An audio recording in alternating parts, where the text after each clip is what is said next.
There are people who pass through history like a passing breeze. And then there are those who, even after more than 2,000 years, continue to have their names spoken by humanity. Cleopatra was one of them. When we hear the name Cleopatra, most of us immediately think of a beautiful queen, her famous romances with Julius Caesar and Mark Antony, and a tragic ending at the brink of ancient Egypt's collapse. But was that the whole truth? Or was it merely the shadow that history inadvertently cast over the life of one of the most intelligent and powerful women who ever lived? Carl Gustav Jung once suggested that every human being carries within them ancient archetypes, stories that repeat themselves throughout the long journey of human history. And when we look at Cleopatra's life, we do not simply see a queen. We see the image of ambition and loneliness, of power and vulnerability, of the longing to shape one's destiny in a world that never stops changing. Tonight, as the lights grow softer and the world outside becomes quieter, we will embark on a journey back through time. We will walk through the golden palaces of Alexandria. We will listen to the waves of the Mediterranean Sea gently striking its legendary harbor. We will meet the Roman generals who altered the course of world history. And most importantly, we will explore the hidden corners of the soul of the last woman to sit upon the throne of Pharaoh's Egypt. In this video, you will join me in discovering 100 fascinating facts about the age of Cleopatra. These are not merely dry historical events, but stories about human psychology, power, love, loss, and the choices that changed history forever. If you enjoy thoughtful historical stories told in a calm and reflective style, infused with the spirit of Carl Jung's psychology, please take a moment to subscribe to the channel and turn on notifications.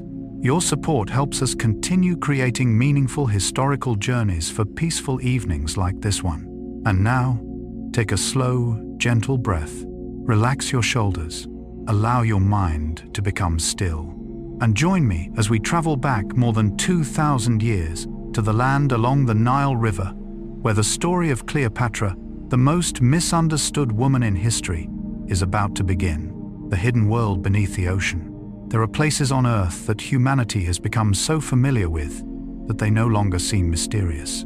Cities glowing with endless lights, roads stretching across mountains and plains, skies through which thousands of aircraft silently pass every day. Yet there is another world, a world larger than all the continents combined, a world that covers more than 70% of our planet's surface, a world that is dark, cold, and almost entirely untouched by light. That world is the ocean, and throughout most of human history, the ocean was a place we could only travel across. We could sail upon its surface. We could cross its vast waters. We could discover new lands. But beneath those deep waters remained an immense realm of mystery. Carl Gustav Jung once wrote, "One does not become enlightened by imagining figures of light, but by making the darkness conscious." Perhaps no image reflects this idea more perfectly than the ocean. Long before humanity learned to understand its own mind, we gazed into the sea and felt something extraordinary, a curiosity, a fear, and a strange attraction toward whatever lay hidden within the darkness. The ocean resembles the collective unconscious that Jung described, vast, hidden, and filled with countless things we cannot see. For thousands of years, humanity lived only upon the surface of that world. Even the mightiest ships were merely visitors floating above the water. Then, during the 20th century, everything began to change. A bold idea emerged. What if human beings no longer traveled only across the sea? What if we could live beneath it? Not for a few hours, not for a few days, but for many months at a time. That idea gradually led to the creation of one of the most extraordinary machines ever built, the nuclear submarine. When people hear those words, many immediately think of war, of missiles, of military power. But if we look deeper, the nuclear submarine is actually one of humanity's boldest adventures. For the first time in history, human beings created a machine capable of turning the ocean into a true place of habitation. no longer simply a vessel passing through, no longer merely a temporary refuge, but a home, a self-contained world, an artificial ecosystem operating within the darkness of the sea. Imagine that for a moment, hundreds of meters beneath the surface, where the pressure is powerful enough to crush the human body, where sunlight never reaches, where only darkness and endless silence remain. There are people living, eating, working, sleeping, dreaming, experiencing the routines of everyday life, not for hours, but for months.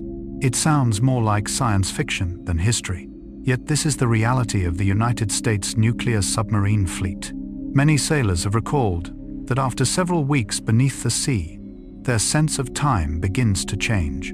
Day and night no longer exist in the usual way. There is no sunrise, no sunset, no sky, none of the natural signals that our ancestors relied upon throughout hundreds of thousands of years of evolution. Life begins to be measured by clocks, by watch rotations, by procedures, by the steady hum of machinery deep within the vessel. Jung believed that modern humanity often loses touch with nature's ancient rhythms, but the nuclear submarine takes this separation to an entirely different level. It creates a world where nature nearly disappears from everyday experience, a completely artificial world, a world of steel, a world shaped by engineering and human will. And that is precisely what makes the submarine such a fascinating psychological symbol. For if the aeroplane represents humanity's desire to rise into the sky, then the submarine represents the journey downward, down into darkness, down into the depths, down into places unseen by others. In Jungian psychology, the descent always carries profound meaning. It is the journey into the unconscious, into the deeper layers of the self, into the realm of undiscovered possibilities. Perhaps that is why life aboard a submarine carries such a distinctive atmosphere, a sense of solitude, a sense of reflection, a feeling of separation from the outside world. When the steel hatch closes and the vessel begins its descent, sailors know they are entering another world, a world where communication with family becomes limited, where the sun disappears, where the ocean surrounds them from every direction. And within that world, people must learn to trust one another, because in the middle of the ocean, no one survives alone. Every system aboard must function correctly. Every crew member must fulfill their duty. A single small mistake can sometimes become a disaster. Yet what is remarkable is that human beings adapt even in such harsh environments. We always adapt. Perhaps that is one of humanity's most extraordinary abilities. From deserts to jungles, to frozen polar regions, and even to the depths of the ocean, human beings continually find ways to transform places once thought uninhabitable into part of their world.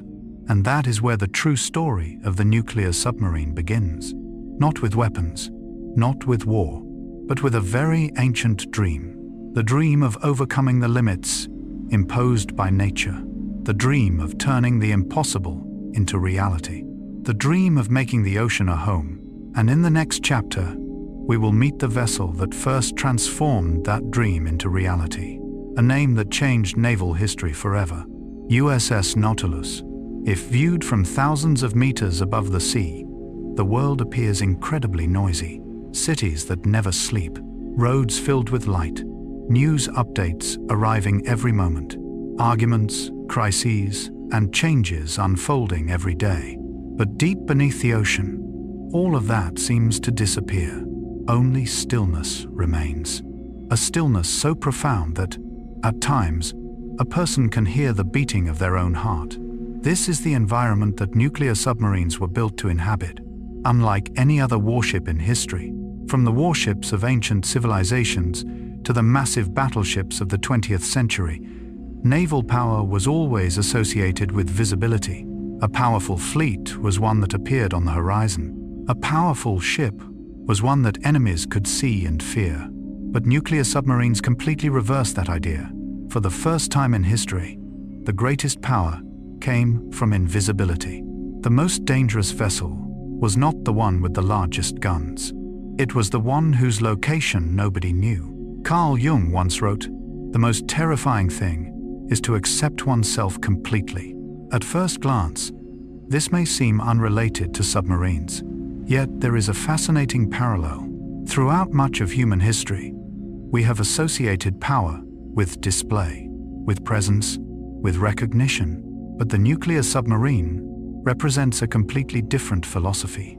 It does not need to be seen in order to be powerful. It does not need to appear in order to influence events. Its mere existence changes the way the world thinks. It is a profoundly modern idea, and in many ways, a profoundly Jungian one. For the most powerful forces within the human mind are often invisible. No one can see fear. No one can see memory. No one can see the unconscious. Yet these unseen forces shape our behavior every day. The nuclear submarine functions in much the same way. It operates in darkness, yet its influence extends across the entire planet. When the first submarines began patrolling beneath the oceans, a new reality emerged. No one knew exactly where they were. No one knew when they might appear. No one knew what they were observing. And that uncertainty itself became their greatest source of power. It transformed the very concept of naval warfare. In the past, admirals sought to concentrate forces, to gather fleets, to mass firepower. Now, a single submarine could create an influence equal to an entire fleet, not because it was larger, but because it was harder to find. People often assume that power comes from controlling space. Yet, nuclear submarines reveal another truth. Sometimes power comes from dissolving into space, becoming part of the environment, disappearing within the vastness of the ocean. And it is here that submarines begin to resemble living creatures more than machines. Engineers gradually realized that if a vessel was to survive beneath the sea for long periods, it had to learn from the ocean itself, from whales, from dolphins, from creatures that had evolved within this environment for millions of years. Every detail served a single purpose: quieter, more concealed, more efficient. Every layer of steel was designed to reduce noise. Every system was refined to avoid detection. Every vibration was carefully controlled, because beneath the sea, sound becomes light. Those who hear first understand more. Those who make less noise survive longer. It is an entirely different kind of conflict, a war of patience, a war of concentration, a war fought through invisible things. Jung once said, "Who looks outside dreams, who looks inside awakes."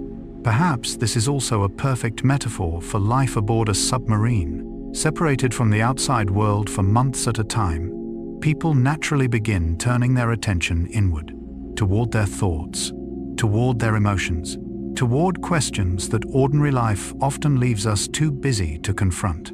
Many sailors have said that long periods beneath the sea changed the way they viewed life. Without social media, without endless news updates, without the familiar noise of the modern world, people begin to rediscover what truly matters: friendship, trust, health, family, the simple things that we often take for granted on land. It is a fascinating paradox. The nuclear submarine was created as a machine of war, yet life within it often leads people to reflect more deeply upon the meaning of life itself. Perhaps because when we stand before the ocean, we are reminded of how small we truly are. The ocean does not care about rank. It does not care about status. It does not care about power. Hundreds of meters beneath the waves, everyone is equal before nature. And that is a lesson every generation of submariners eventually learns. Technology can be incredibly powerful. Nuclear reactors can provide nearly limitless energy. Steel hulls can withstand unimaginable pressure. But in the end, humanity still lives within a world far greater than itself. A world we have never truly conquered, only learned how to survive within. And from that humility, the age of the nuclear submarine was born. An age in which the ocean became more than a route to cross. It became a place to live, a place to operate, a new frontier for humanity. Yet to transform that dream into reality, a pioneer was needed. A vessel willing to enter waters no one had ever reached before. A vessel that would change naval history forever. In the next chapter, we will meet that vessel, the submarine that sent a brief message that echoed around the world. Underway on nuclear power. This is the story of USS Nautilus, the first nuclear revolution of humankind. USS Nautilus, the nuclear revolution. There are moments in history when, as they happen, very few people realize that the world has just turned a new page. There are no victory trumpets, no cheering crowds gathered in public squares, no columns of smoke rising from distant battlefields. Only a brief message sent on a winter day in 1955. A simple statement, just 3 words. Yet it would later be regarded as one of the most significant signals of the 20th century. Underway on nuclear power. Those words were transmitted from a vessel whose name carried both poetry and symbolism. USS Nautilus. To most of the world at that time, it was simply the name of a new submarine. But for those who understood its true significance, Nautilus was far more than a vessel. It was a doorway into an entirely different future. A future in which the ocean would no longer be a barrier. A future in which the limits of fuel would nearly disappear. A future in which human beings could live beneath the sea longer than at any other time in history. Carl Jung once wrote, "We cannot change anything until we accept it." For centuries, naval strategists had been forced to accept a simple reality. Submarines always had limitations. No matter how advanced they became, they still depended on air, depended on fuel, depended on returning to the surface. It was like a sea creature that still had to come back to land to breathe. And it was precisely this limitation that created a paradox within the early generations of submarines. They were born to hide beneath the water, yet they could not truly remain there for long. During the Second World War, diesel-powered submarines achieved many legendary successes. Yet for much of their existence, they actually operated more like surface vessels, surfacing at night to recharge their batteries, diving during the day to avoid detection. They were more like visitors to the ocean than its true inhabitants. Nautilus changed everything. For the first time, humanity created a machine that was no longer dependent upon the breathing rhythm of the sea's surface. Inside its hull beat an entirely new heart, a nuclear reactor. Instead of burning conventional fuel, it drew energy from reactions occurring at the atomic level, a source of power that would have seemed almost unimaginable to earlier generations of sailors. Suddenly, things that had once been considered impossible began to become possible. The vessel could travel thousands of nautical miles without refueling. It could maintain high speeds for extended periods. It could remain beneath the surface longer than any submarine ever built before it. Yet what made Nautilus extraordinary was not merely its technology. It was the way it transformed human imagination. Jung believed that every era is guided by new symbols, symbols that reflect humanity's deepest aspirations. During the Age of Exploration, those symbols were sailing ships crossing vast oceans. During the Age of Aviation, they were airplanes flying across continents. And during the Atomic Age, Nautilus became the symbol of a new dream, the dream of conquering depth. For a very long time, humanity has always looked toward the sky. We have told stories of gods dwelling among the clouds, of stars, of distant planets. Yet few people realized that another universe existed directly beneath our feet, the ocean, a vast, dark, mysterious world, a world that even today remains less understood than the surface of the moon.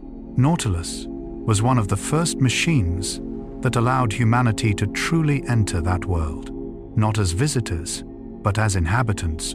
In many ways, it felt less like an invention and more like a step in evolution itself. Imagine the feeling of those first sailors stepping aboard Nautilus. They knew they were becoming part of something unprecedented. No one could say exactly what the future would look like. No one knew all the challenges waiting beneath the ocean, yet they set sail anyway. That is what has always made the opening chapters of history so remarkable. Pioneers must walk into places where no one has gone before. Jung once wrote, "The creation of something new is not accomplished by the intellect but by the play instinct." Nautilus was the perfect embodiment of that spirit. It was not the product of satisfaction. It was the product of refusing to accept limitations. Human beings looked at the ocean and asked, could we remain longer? Could we travel farther? Could we make this place our home? And Nautilus became the first answer.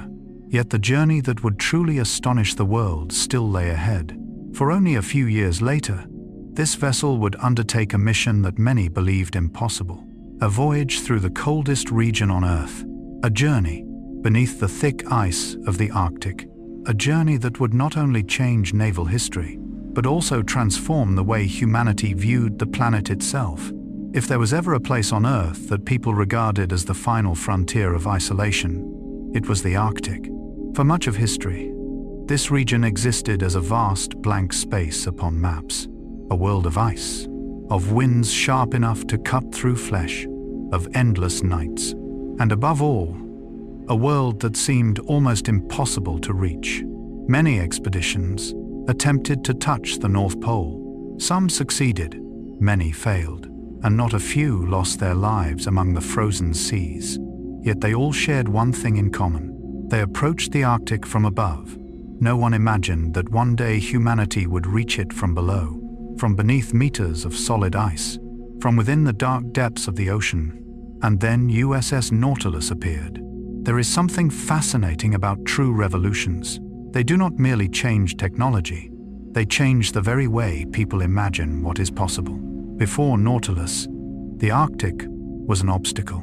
After Nautilus, the Arctic became a pathway.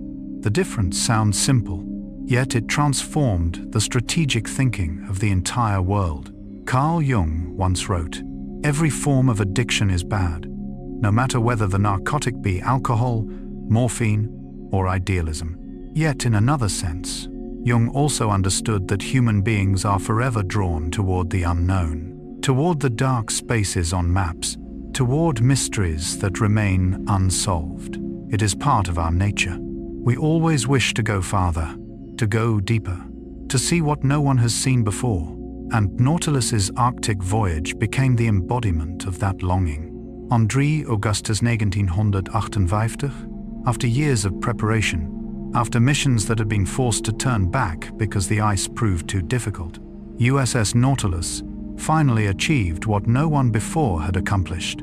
The vessel traveled beneath the Arctic ice and passed directly under the geographic North Pole. There were no crowds watching, no applause, no spectacular photographs like those that would later accompany the moon landings. Only a submarine gliding silently through darkness beneath millions of tons of ice. Yet it was precisely that silence that made the achievement so extraordinary. For beneath that frozen ceiling lay a world invisible to human eyes. A world navigated through instruments, compasses, charts, and faith in technology. The sailors aboard Nautilus knew they were in a place where no human footsteps had ever been. A place where, if something went wrong, rescue would be nearly impossible. No escape route, no shelter, no second chance. That is what people often forget when looking back at great achievements. Behind every victory exists the possibility of failure. Behind every step forward exists the risk of paying a price. And it is precisely this reality that gives courage its meaning. Jung once said, "The privilege of a lifetime is to become who you truly are." Viewed from this perspective, Nautilus was more than a submarine. It became the symbol of an age discovering itself. After the Second World War, humanity entered the atomic age. For the first time, human beings possessed a source of energy powerful enough to alter the future of civilization. That energy could illuminate cities. It could power submarines, but it could also destroy the world. And so the 1950s became both an age of hope and an age of fear. Nautilus emerged between those two extremes, a reminder that nuclear technology was not only about atomic bombs, it could also open new horizons, carry humanity to places never reached before, expand the boundaries of what was possible. What is remarkable is that even today, when we look back upon the voyage of Nautilus, we still feel something profoundly modern within it, not because of the technology, but because of the spirit of stepping into the unknown, the spirit of accepting risk in order to explore, the spirit of refusing to be satisfied with existing limits. Jung believed that human growth begins when we step beyond the boundaries of comfort. He described it as a journey into the unknown, a meeting with darkness in order to discover something new within ourselves. Seen symbolically, Nautilus's voyage beneath the Arctic was exactly that, a vessel entering darkness, traveling where no one had gone before, not to conquer, but to explore, not to destroy, but to expand awareness. And perhaps that is why, more than half a century later, people still speak of USS Nautilus, not merely because it was the first nuclear-powered submarine, not merely because it passed beneath the Arctic, but because it marked the moment when humanity realized that the ocean was no longer a limit. The ocean had become a new realm for living, traveling, and thinking. A new chapter of history had begun. Yet Nautilus also left behind an important question. If a vessel could travel underwater for months at a time, if fuel was no longer a serious concern, if the entire ocean became an open pathway before us, then what limitations truly remained? The answer was not found within the reactor, not within steel, not within technology, but within human beings themselves. For from this point forward, the greatest challenge was no longer providing power for the vessel. It was providing strength for the people living inside it. And that is where our story continues. In the next chapter, the limitless power of nuclear energy. When USS Nautilus quietly passed beneath the thick Arctic ice during the summer of 1958, many people around the world viewed the event as a triumph of technology, and indeed, it was. But if we see it only as a technical achievement, we may miss the most fascinating part of the story, because what truly changed history was not the steel hull of the vessel, not the propellers turning silently in the darkness, nor the control panels covered with glowing indicators. What changed history lay deeper than that. It was found inside a small room at the heart of the submarine, a place that most sailors were never allowed to enter freely. A place without windows, without natural light, without any of the romantic beauty of the sea. Yet it contained a force powerful enough to transform humanity's entire understanding of the ocean. It was the nuclear reactor. Carl Jung once wrote, "The pendulum of the mind oscillates between sense and nonsense, not between right and wrong." Perhaps no invention of the 20th century illustrates this truth more clearly than nuclear energy. For many people, the word nuclear evokes images of mushroom clouds, cities reduced to ruins, the fears of the Cold War. Yet that very same source of energy was quietly operating beneath the ocean, not to destroy, but to sustain life, not to end a journey, but to extend it. This is what makes nuclear energy one of the most fascinating paradoxes in modern history. For every technology possesses two faces. One face turned toward creation, the other turned toward destruction, and human beings have always been the ones who decide which face they will look upon. Before nuclear submarines existed, the ocean remained a place of limitations. Diesel-powered vessels could operate effectively. They could travel great distances. They could carry out important missions. Yet eventually, they all had to return to reality. Batteries would run down, fuel would be exhausted, air supplies would diminish. The submarine would have to surface. It would have to refuel. It would have to return to port. It would have to acknowledge that its capabilities were limited. This had been the rule since humanity first ventured onto the seas. Every voyage was bound by energy. Every journey was constrained by fuel. Ancient explorers understood this. The sailors who crossed the Atlantic understood this. The captains of steamships understood this. Modern navies understood it as well, until nuclear energy arrived. Suddenly, a problem that had existed for thousands of years was transformed. A small reactor could generate an amount of energy equivalent to millions of gallons of conventional fuel. What had once been the greatest concern of every captain nearly vanished. The submarine no longer had to constantly think about refueling, no longer had to search for the nearest harbor, no longer had to rise to the surface simply to remain operational. The oceans opened in a way they never had before. One submarine officer once described the feeling with a remarkably simple sentence. Suddenly, the oceans became small, and indeed, that is exactly what happened. Imagine a person living 300 years ago hearing such a statement. A vessel capable of circling the globe multiple times without refueling. A vessel capable of disappearing beneath the sea for months. A vessel whose limits no longer lay within its engines. Such an idea would have sounded like magic, yet there is something curious about human progress. Every time we break through one limitation, we discover another. It is a pattern repeated throughout history. When humanity learned to fly, we discovered that distance was the limitation. When distance was overcome, we realized that time was the limitation. When time was shortened, we discovered that the true limitation lay within ourselves. Nuclear submarines revealed the same truth. One day, engineers looked at Nautilus and realized something remarkable. The submarine could keep going. The reactor continued operating. The systems continued functioning. Everything remained stable. But the people inside were beginning to grow tired, and for the first time, the greatest question was no longer, how far can the submarine travel? But rather, how long can human beings endure? It was a profoundly Jungian moment. For Jung continually reminded us that the greatest limits in life are rarely found in the external world. They reside within us. You may possess the means to travel farther, but is your mind prepared for the journey?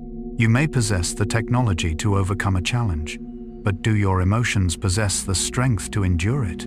You may possess seemingly limitless power, but do you know how to live with it? Once fuel was no longer the problem, other limitations emerged with greater clarity than ever before. Food, fresh water, replacement parts, mental health, the ability to remain focused, the ability to endure loneliness, the ability to live in a world without sunlight. And from this point onward, the story of the nuclear submarine began to shift from a story about machines to a story about human beings. For no matter how powerful the reactor became, and no matter how small the ocean seemed, the center of every voyage remained the people living within that steel hull. There is a fascinating paradox in the history of human progress. Every time we solve one limitation, we uncover a deeper one. For thousands of years, humanity was limited by muscle power, then by the strength of animals, then by coal, then by oil. Each new source of energy expanded the horizons of civilization. Yet at the same time, every advance brought us closer to a profound truth. The ultimate limitation has never existed entirely within technology. It exists within human beings themselves. And nowhere does this become clearer than aboard a nuclear submarine. Imagine a vessel traveling across the vast Pacific Ocean. No sunlight, no sky, no horizon, no natural sign that a new day has begun or that night has fallen. Outside, the thick steel hull lie hundreds of meters of cold seawater. Inside are more than 100 people living together within a sealed environment, day after day, week after week, month after month. And the remarkable thing is that the submarine can continue its journey. The reactor continues to operate. The electrical systems continue to function. The water purification systems continue to work. The oxygen generators continue producing breathable air. Yet the human mind does not operate as simply as a machine. Carl Jung once wrote, "Loneliness does not come from having no people around you, but from being unable to communicate the things that seem important to you." Few observations are more fitting for life beneath the ocean. Aboard a submarine, sailors are rarely alone. On the contrary, they are constantly surrounded by others. They sleep beside others, work beside others, eat beside others, move beside others. Yet within that constant closeness, another form of loneliness emerges, the longing for family. the longing for sunlight, the longing for the sky, the longing for ordinary things that often go unnoticed on land, the sound of rain falling upon a rooftop, the scent of grass after a storm, the morning light streaming through a window. These small things suddenly become precious when they disappear. Perhaps this is one of the deepest lessons of submarine life. Even when every essential need is provided, when electricity is nearly limitless, when drinking water is produced directly from seawater, when oxygen is generated through advanced systems, human beings still realize that they need something more. We need meaning. We need connection.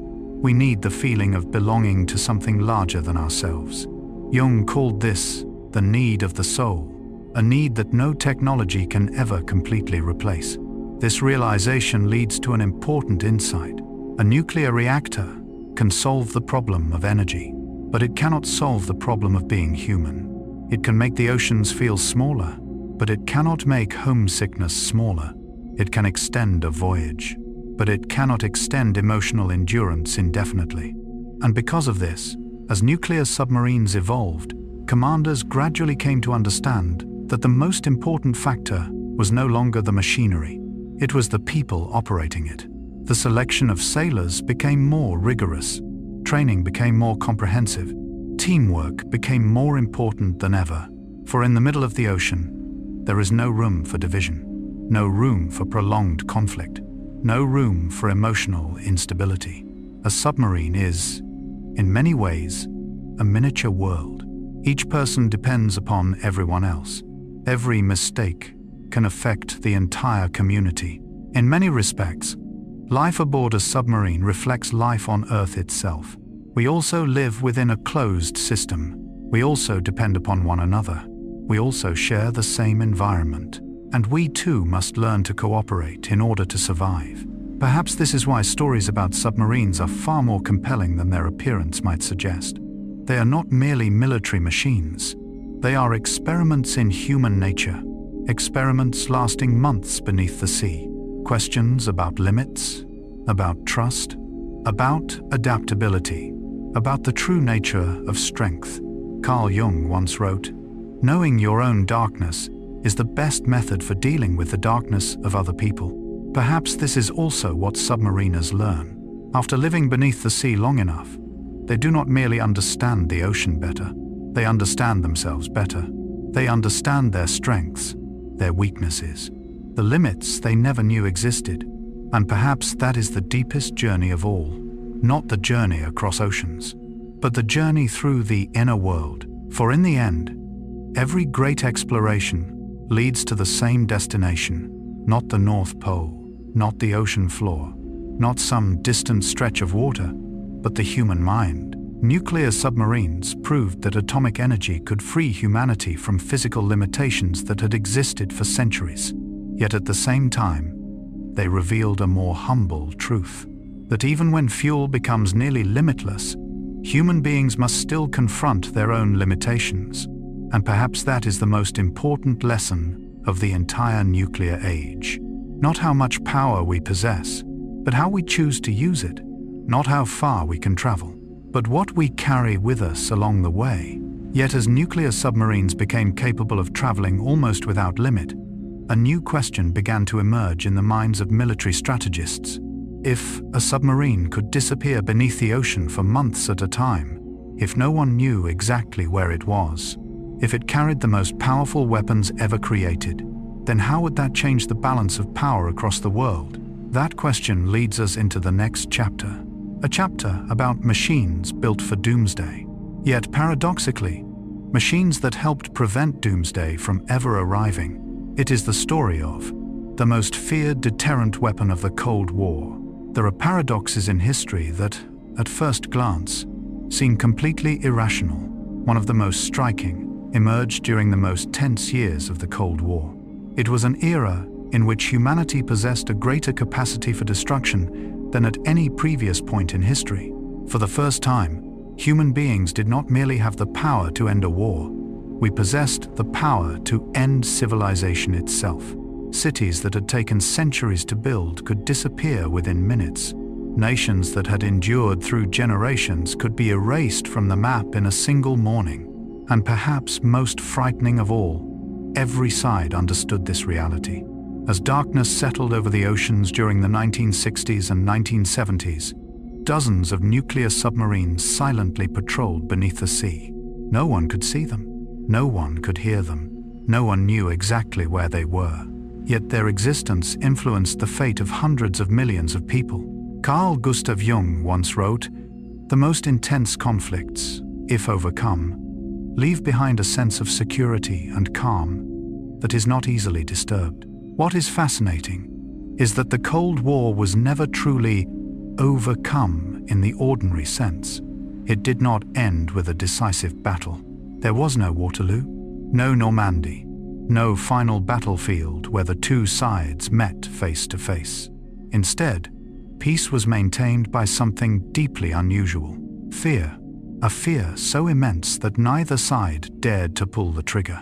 And at the center of that fear were the ballistic missile submarines, known as SSBNs. If attack submarines were the predators of the deep, SSBNs were more like ghosts. They were not built to hunt, not built to seek glory, not built to win conventional battles. They were created for one purpose alone: to ensure that if nuclear war ever occurred, no one would truly win. At first, this may sound contradictory. How could a machine carrying dozens of nuclear warheads contribute to peace? Yet it is here that we begin to glimpse one of the deepest paradoxes of human psychology. Jung devoted much of his life to studying what he called the shadow, the dark side of the psyche that we often prefer not to see. Our fears, our destructive impulses, the most frightening possibilities hidden within human nature. According to Jung, a person only truly matures when they find the courage to become conscious of their shadow, not to unleash it, but to understand it, to bring it under awareness and control. And in a strange way, the nuclear strategy of the Cold War operated on a similar principle. The two superpowers stared directly at the most terrifying destructive power they possessed, not in order to use it, but in order to prevent its use. Not to start a war, but to make war too horrifying to contemplate. This became the foundation of a concept known as second strike capability. The phrase sounds technical, yet the idea itself is remarkably simple. Imagine a nation suffering a surprise nuclear attack. Military bases destroyed, airfields reduced to rubble, command centers struck. In previous eras, that might have been the end. But nuclear submarines changed the equation entirely. Because even if everything on land disappeared, submarines would still be quietly patrolling beneath the oceans. No one would know exactly where they were. No one could easily destroy them, and they would still possess enough power to retaliate.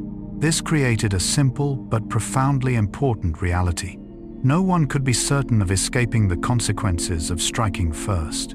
And it was precisely that uncertainty that became the foundation of peace. It sounds paradoxical, yet history often operates through paradoxes such as these. Jung once wrote, "Knowing your own darkness is the best method for dealing with the darkness of other people." In the nuclear age, nations were forced to understand one another's darkness. They had to acknowledge that their adversaries possessed the capacity for destruction as well. They had to recognize that no side was immune to consequences. It was a frightening realization, but it was also a mature one, much like a human being who only truly matures when they understand that every action carries consequences. The SSBNs did more than transform military strategy. They transformed the way leaders thought. For the first time in history, power no longer rested primarily in the ability to win. Instead, it rested in the ability to make victory meaningless. Because if a war resulted in the destruction of both sides, then the very concept of victory lost its meaning. And this is where these submarines became a unique psychological symbol. They served as a silent reminder of the limits of power, a reminder that no matter how powerful humanity becomes, we must still live with the consequences of what we create. Yet what made the SSBN the strangest weapon in history was not merely its destructive capability. It was the mission it was actually designed to perform. For the greatest paradox of these vessels was this: they were built for doomsday. Yet their greatest success was ensuring that doomsday never came. As they drifted silently through the darkness beneath the oceans, hidden from sight and beyond the reach of most of the world, they carried not only missiles and warheads, they carried a message understood by every major power on Earth, that some weapons become so terrible that their highest purpose is never to be used. And perhaps that lesson extends far beyond military history. For Jung often reminded us that true wisdom does not come from denying the existence of darkness. It comes from recognizing it, understanding it, and choosing not to be ruled by it. In that sense, the silent submarines of the Cold War became more than machines.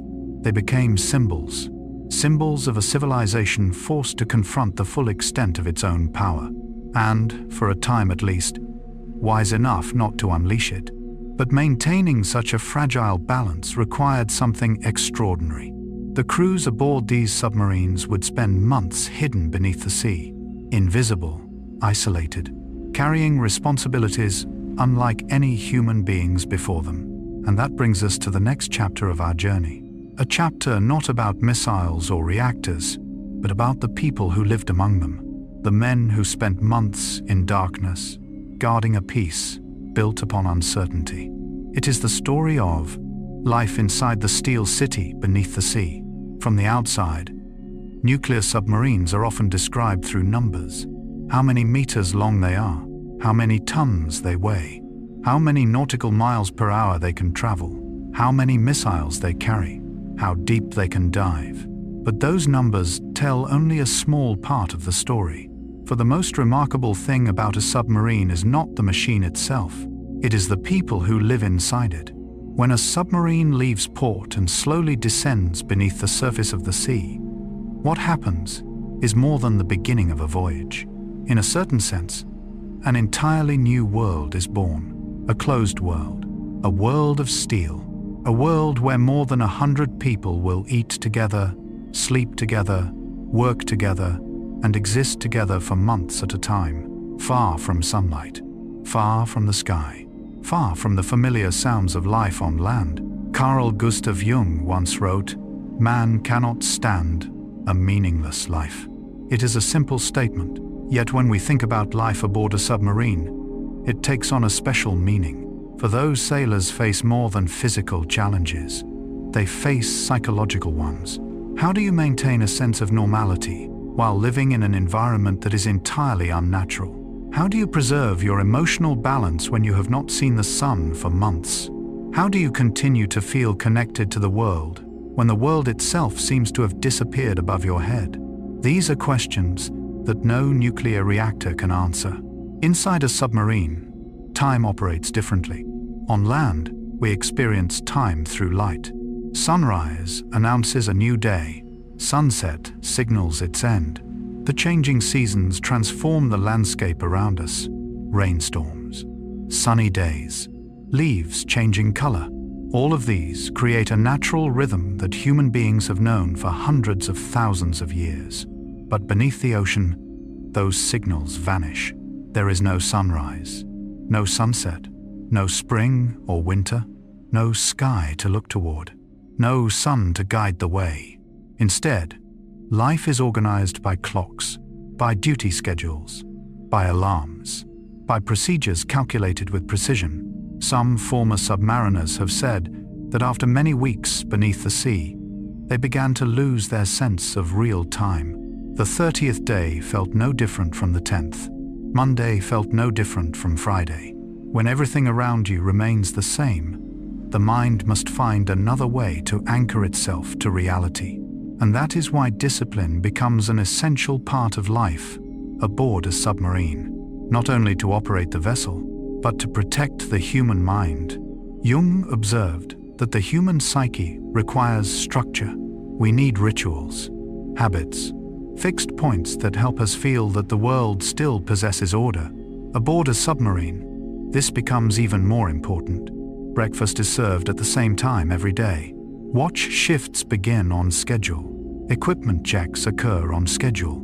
Rest periods occur on schedule. Everything functions like a giant clock, not because of rigidity, but because it is the only way to maintain stability within an unnatural environment. What is truly remarkable is humanity's ability to adapt. At first, many sailors struggle.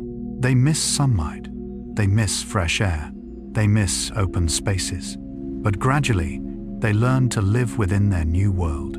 A world where air is created from seawater. It sounds like science fiction, yet it is reality. Electrolysis systems separate water into oxygen and hydrogen. The oxygen is released into the atmosphere for people to breathe. Fresh water is produced on board through distillation systems. This means that much of what sustains life aboard the submarine is created within the ocean itself. It is difficult not to feel a sense of wonder when thinking about it. Human beings have built an artificial ecosystem, a small world capable of sustaining itself, a steel island drifting through darkness. In many ways, a submarine resembles a miniature civilization. Inside it there is electricity, water, food, work, responsibility, human relationships, and like any society, it functions only when people cooperate.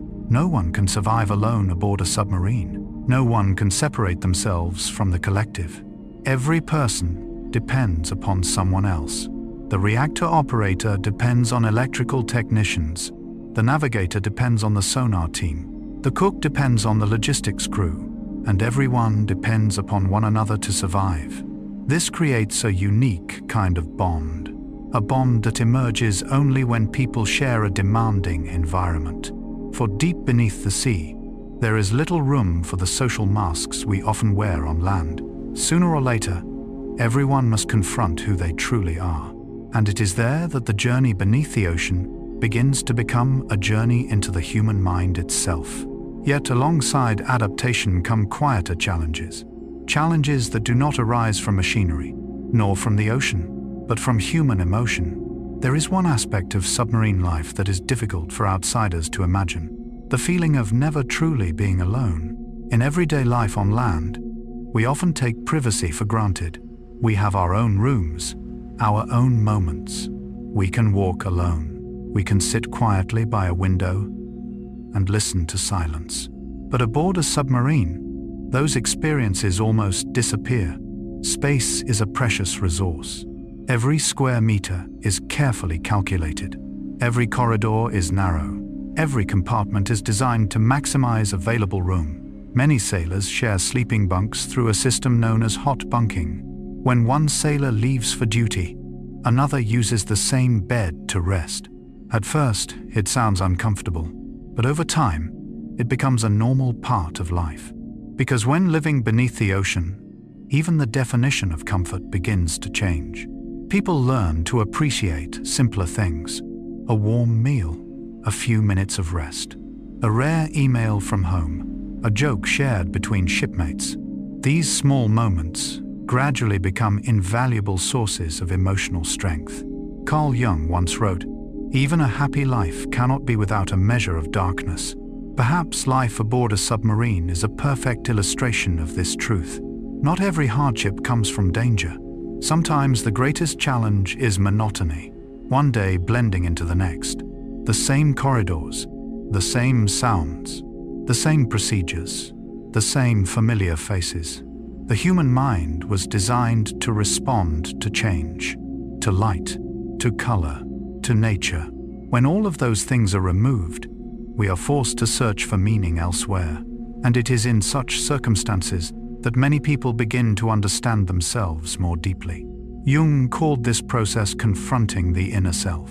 Without the noise of the outside world, without familiar distractions, people begin listening more carefully to their own thoughts, remembering old memories, reflecting upon family, reflecting upon the choices they have made, reflecting upon what truly matters. Many submariners have said that after months beneath the sea, the things they missed most were not grand luxuries, not expensive vacations, not bustling cities, but ordinary moments, a family dinner, the sound of children laughing in a home, morning sunlight shining through a window, the aroma of freshly brewed coffee. Things that once seemed insignificant suddenly become treasures within memory. And perhaps that is one of the strange gifts that submarine life offers.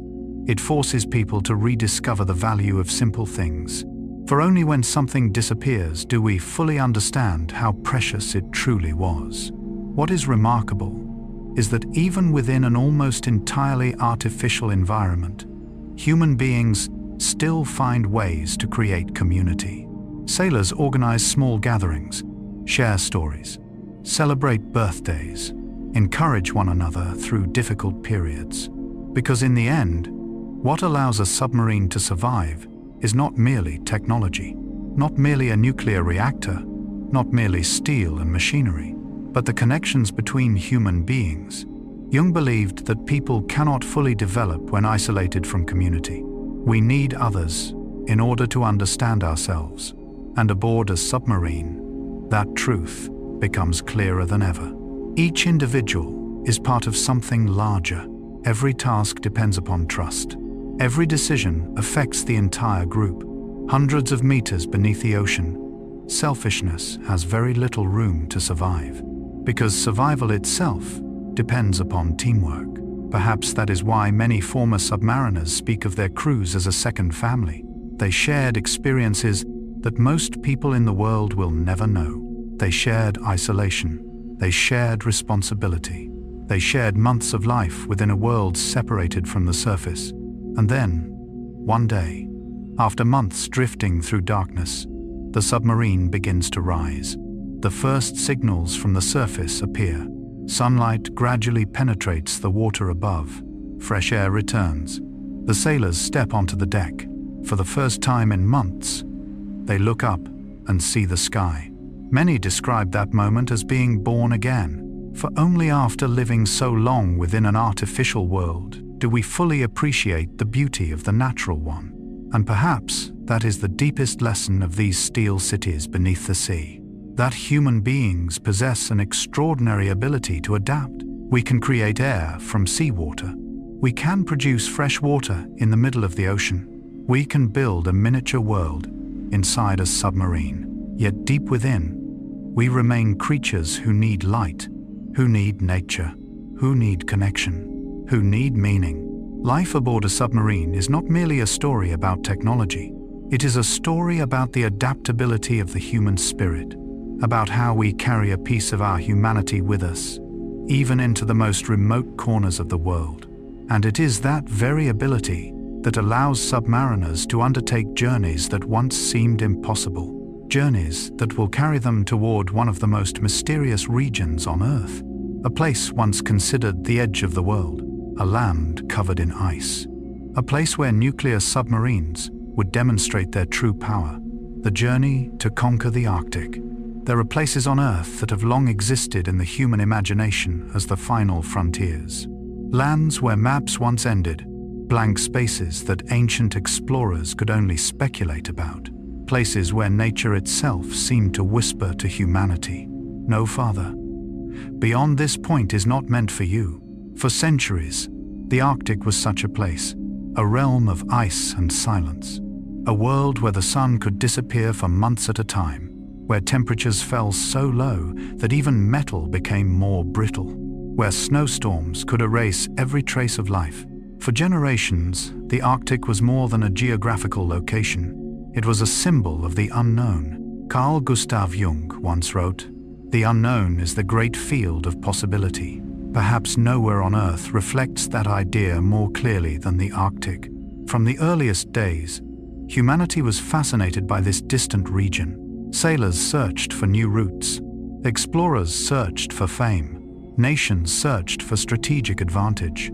Yet every journey farther north confronted the same adversary. Not an army, not an empire, but nature itself. Ice, wind, darkness, and absolute isolation. For most of history, every expedition to the Arctic took place on the surface.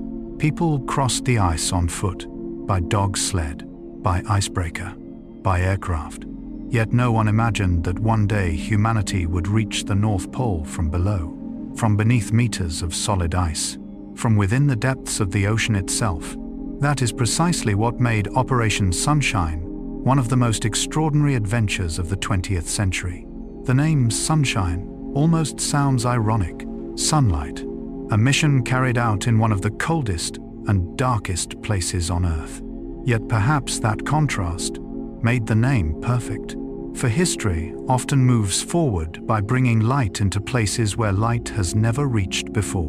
In 1958, USS Nautilus received a mission that many believed impossible: to travel beneath the Arctic ice. Today, viewed through the lens of modern technology, the achievement may seem less extraordinary, but at the time, it was a step into the unknown. No one possessed practical experience operating a nuclear submarine beneath a frozen ceiling stretching for thousands of kilometers. No one knew exactly what dangers lay ahead. If a serious malfunction occurred, surfacing might be impossible. If navigation systems failed, determining position beneath the ice could become a nightmare.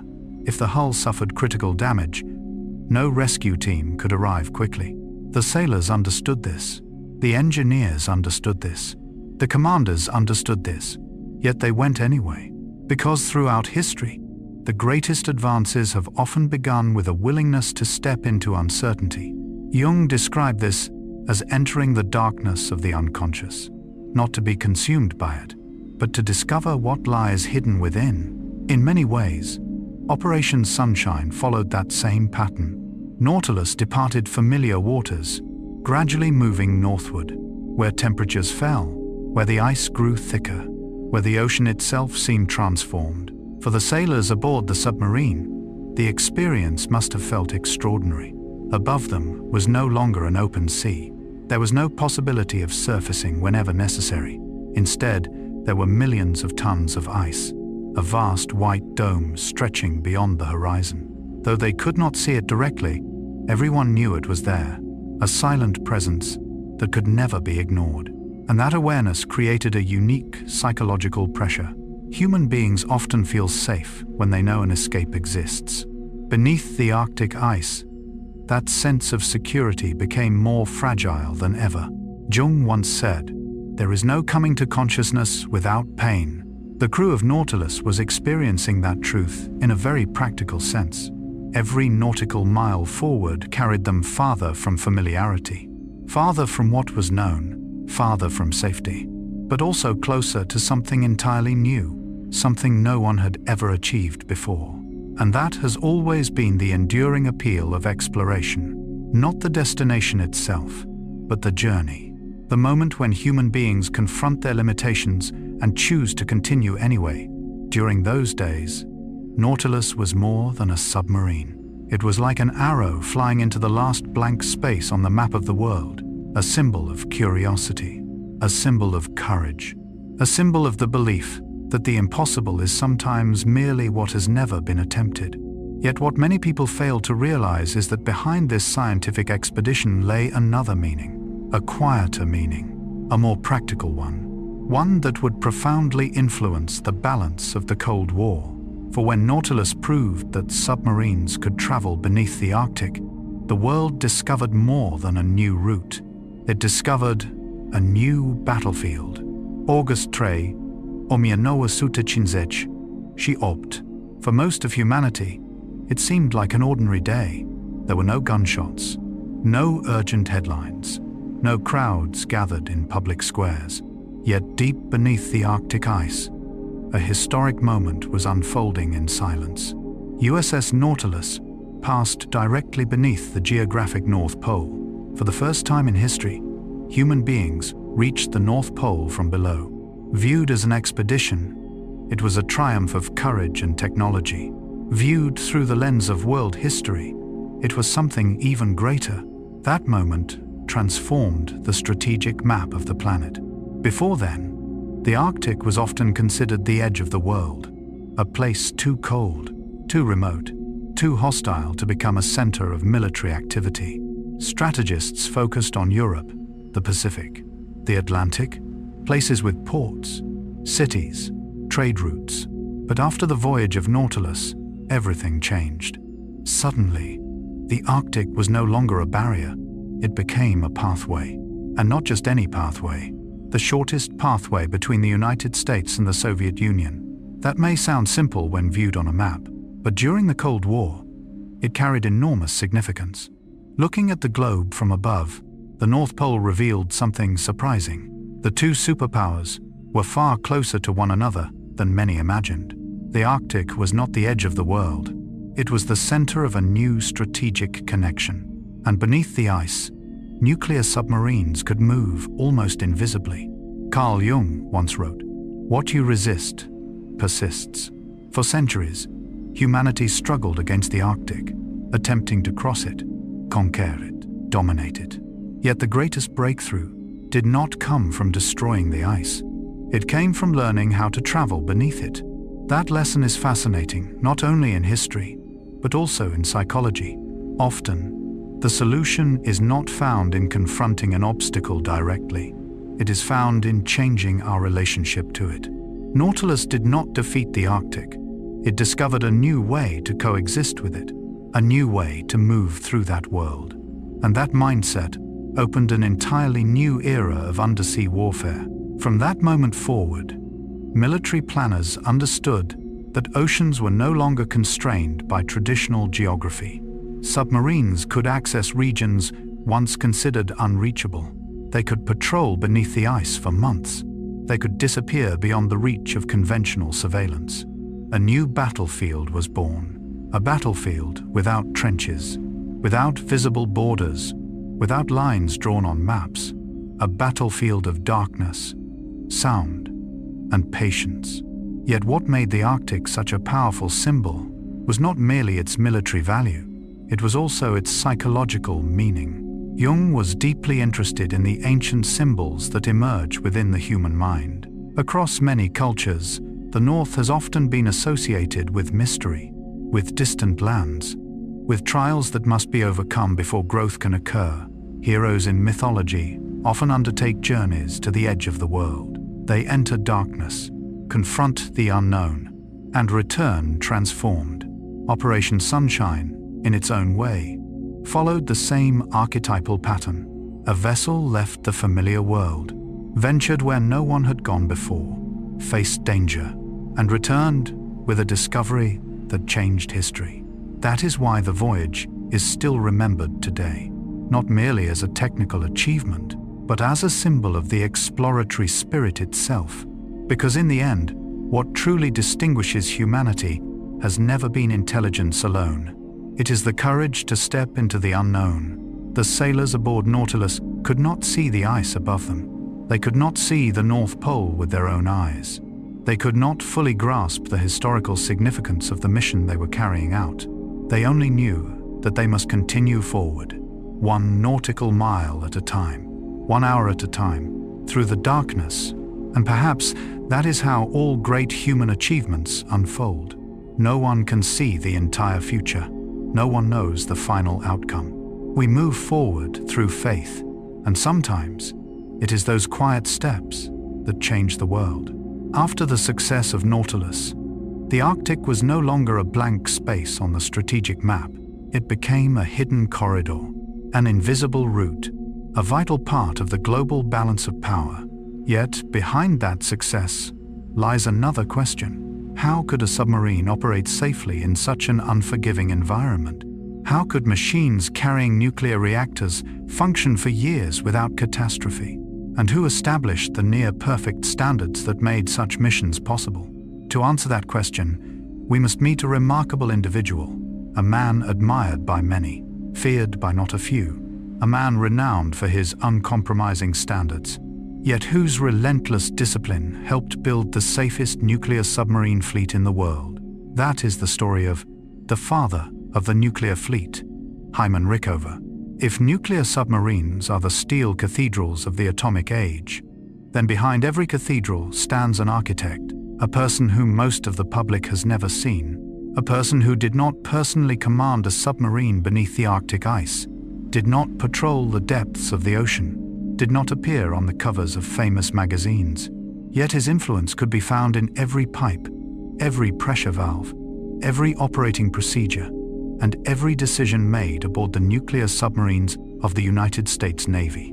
His name was Hyman G. Rickover, a man history would later remember by a special title, the father of the nuclear navy. Yet perhaps what makes Rickover such a remarkable figure is not merely what he built, it is the way he thought. Because sometimes the greatest revolutions do not begin with technology, they begin with an attitude, a belief, an obsession. Carl Gustav Jung once wrote, "You are what you do, not what you say you'll do." Few people in the 20th century embodied that spirit more completely than Rickover. He was not famous for inspiring speeches. He was famous for standards that seemed almost impossible to compromise. Those who worked with him often told the same story.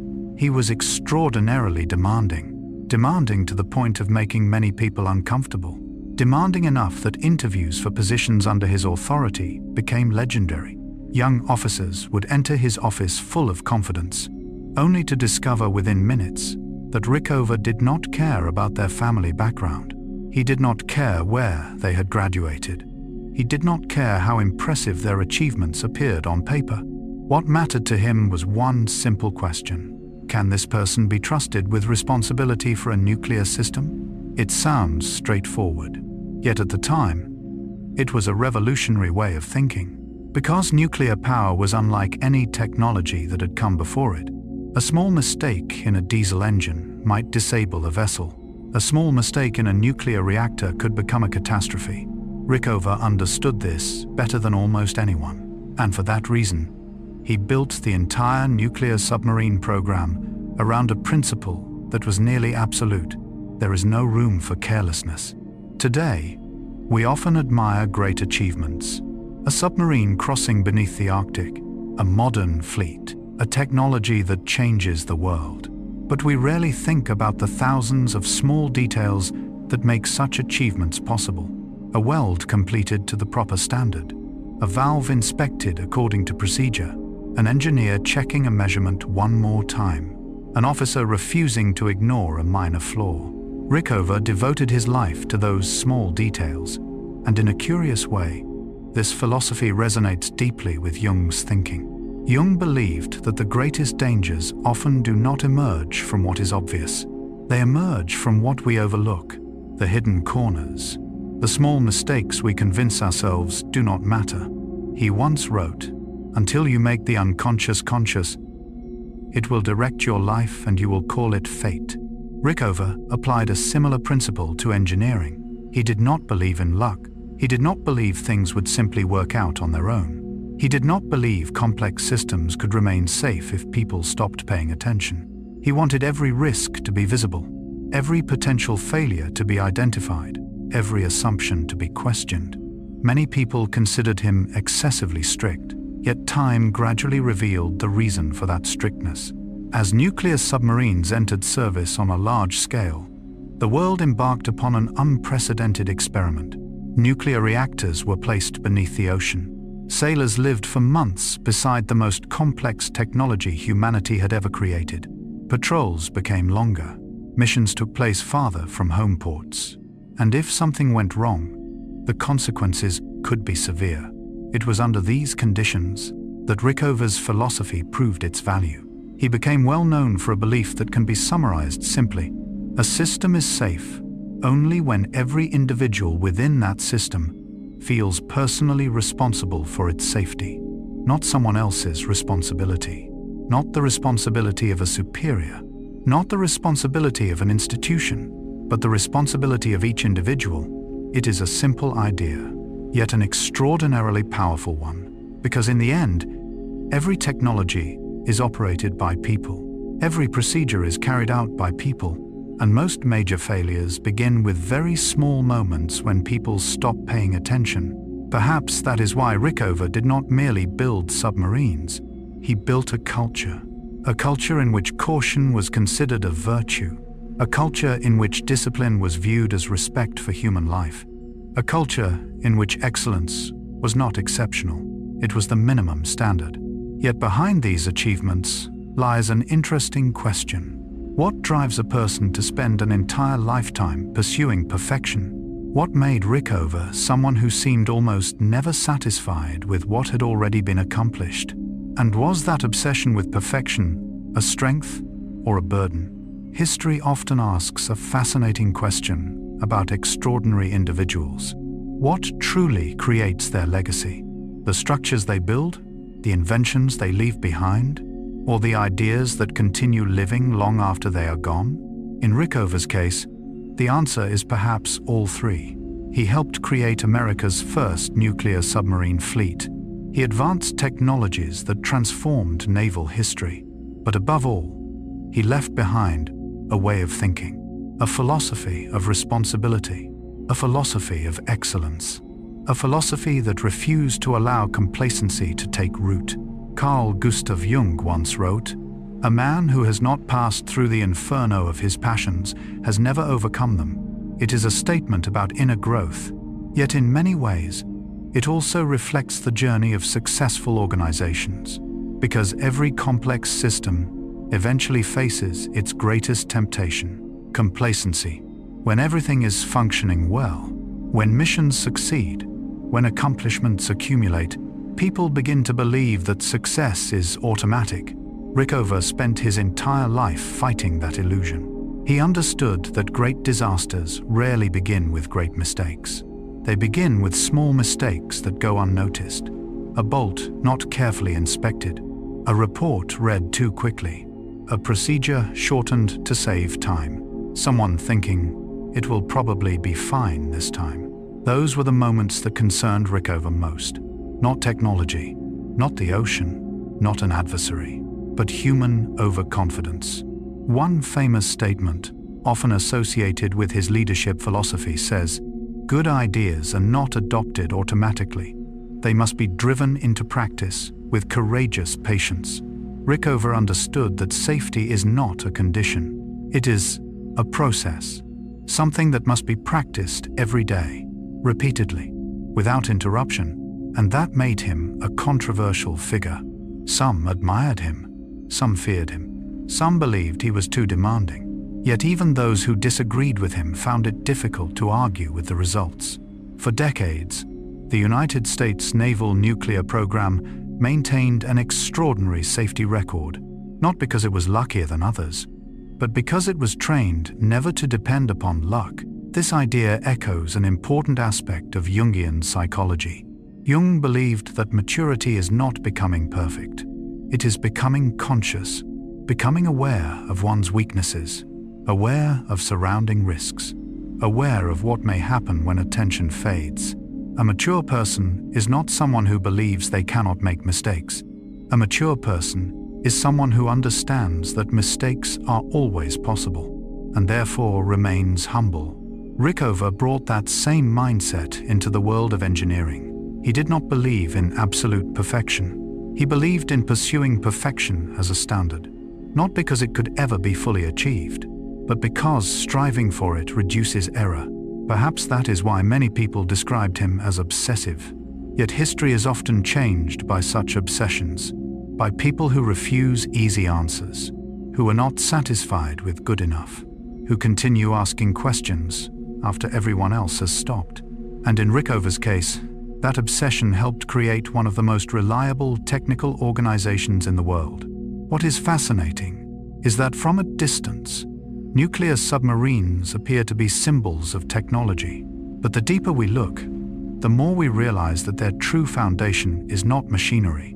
It is culture, a culture of responsibility, a culture of discipline, a culture in which every individual understands that the smallest mistake can produce the greatest consequences. Jung once wrote, "The least of things with a meaning is worth more in life than the greatest of things without it." Perhaps that is the most fitting way to understand Rickover's legacy. He did not merely create submarines. He created the meaning behind them. He transformed caution into a value, responsibility into a habit, discipline into an identity. And it is those invisible qualities that became the true foundation of success. Because in the end, the strength of a fleet does not reside in steel, not in reactors, not in missiles, but in people trained to do the right thing, even when no one is watching. People who understand that excellence is not a moment, it is a choice repeated every day. Thanks to those principles, nuclear submarines continued to evolve, faster, safer, more efficient, and eventually, engineers began to notice something else. If submarines were designed to live underwater rather than merely dive beneath it, should their shape evolve as well? Were the old designs inherited from surface ships still appropriate? Or was the ocean demanding an entirely new kind of creature? That question opens the door to the next chapter. A chapter about evolution. Not the evolution of living beings, but the evolution of the machines that were learning to master the depths of the sea. It is the story of the evolution of the modern submarine. There is a quiet law that governs nearly all life on Earth. Those that fail to adapt gradually disappear. Those that learn to change continue to survive. From the first living organisms in the ancient oceans to the vast forests stretching across continents, the history of life has always been a history of evolution. It is not the strongest creature that survives. It is not the most intelligent creature that survives. It is the creature best adapted to its environment. What is fascinating is that this principle applies not only to nature, it also applies to the machines humanity creates. And the story of the modern submarine is a perfect example. If we look at the earliest submarines in history, they carried many characteristics of surface ships. This is completely understandable. After all, they were designed by engineers whose experience came from the world above the water. They viewed a submarine as an ordinary vessel that happened to possess the ability to dive beneath the sea for limited periods of time. In other words, they were surface ships that could submerge. They were not yet creatures that truly belonged to the ocean. Carl Gustav Jung once wrote, "Life is not static. Every age must build its own psychology." In many ways, that idea can also be applied to engineering. Every era must create designs suited to its environment. And when nuclear submarines arrived, a new reality gradually became clear. The old designs were no longer enough. For decades, submarines had been forced to surface regularly to recharge batteries and replenish air supplies. As a result, efficient performance on the surface was essential. But with nuclear power, everything changed. Submarines no longer needed to live on the surface. They could remain underwater for months, even longer, and that raised a simple, yet revolutionary question. If a submarine spends most of its life underwater, why should it still look like a surface ship? That was the moment engineers began looking toward nature. And like many technological revolutions, the answer had existed long before humanity knew the question. It was already swimming through the ocean. Fish, dolphins, whales, creatures that had spent millions of years evolving for life in water. None of them resembled surface ships. They possessed smooth curves, streamlined bodies, forms designed to allow water to flow around them with minimal resistance. They were the result of millions of years of evolution. And for the first time, submarine designers began asking themselves, should we learn from the ocean rather than impose our assumptions upon it? It was a profound shift in thinking. For much of history, humanity had attempted to conquer nature. Yet some of our greatest advances have come when we learned to listen to it instead. Jung believed that maturity begins when we abandon the illusion of total control, when we accept that the world follows its own laws, and instead of fighting those laws, we learn to live in harmony with them. Submarine engineers arrived at a similar conclusion. If a submarine was truly going to belong to the ocean, it needed to be designed like an ocean creature, not like a surface vessel, not like a floating fortress of steel, but like a body created to move through water. From that realization emerged one of the most important design revolutions in naval history, and one of its most famous representatives was the Skipjack-class submarine. When USS Skipjack appeared in the late 1950s, many experts immediately noticed something different. Its hull no longer resembled those of earlier generations. Instead, it introduced a new form, smoother, simpler. shaped almost like a droplet of water.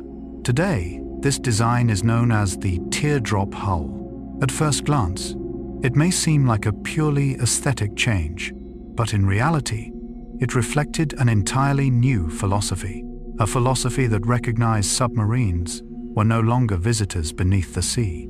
They had become residents of the ocean, and once the shape changed, everything else began changing as well. Speed increased. Maneuverability improved. Noise levels decreased. Operational efficiency advanced dramatically. It was almost as if the submarine had finally discovered its true form after generations of evolution. Yet what makes this story meaningful is not merely the engineering. It is the lesson hidden beneath it. Because sometimes growth does not require becoming stronger. Sometimes it requires becoming more aligned, not fighting the environment, but learning how to harmonize with it. And from that shift in thinking, the modern submarine entered an entirely new era. An era in which the ocean was no longer an obstacle, but a true home. Yet this evolution was only beginning, because the new shape did more than make submarines faster.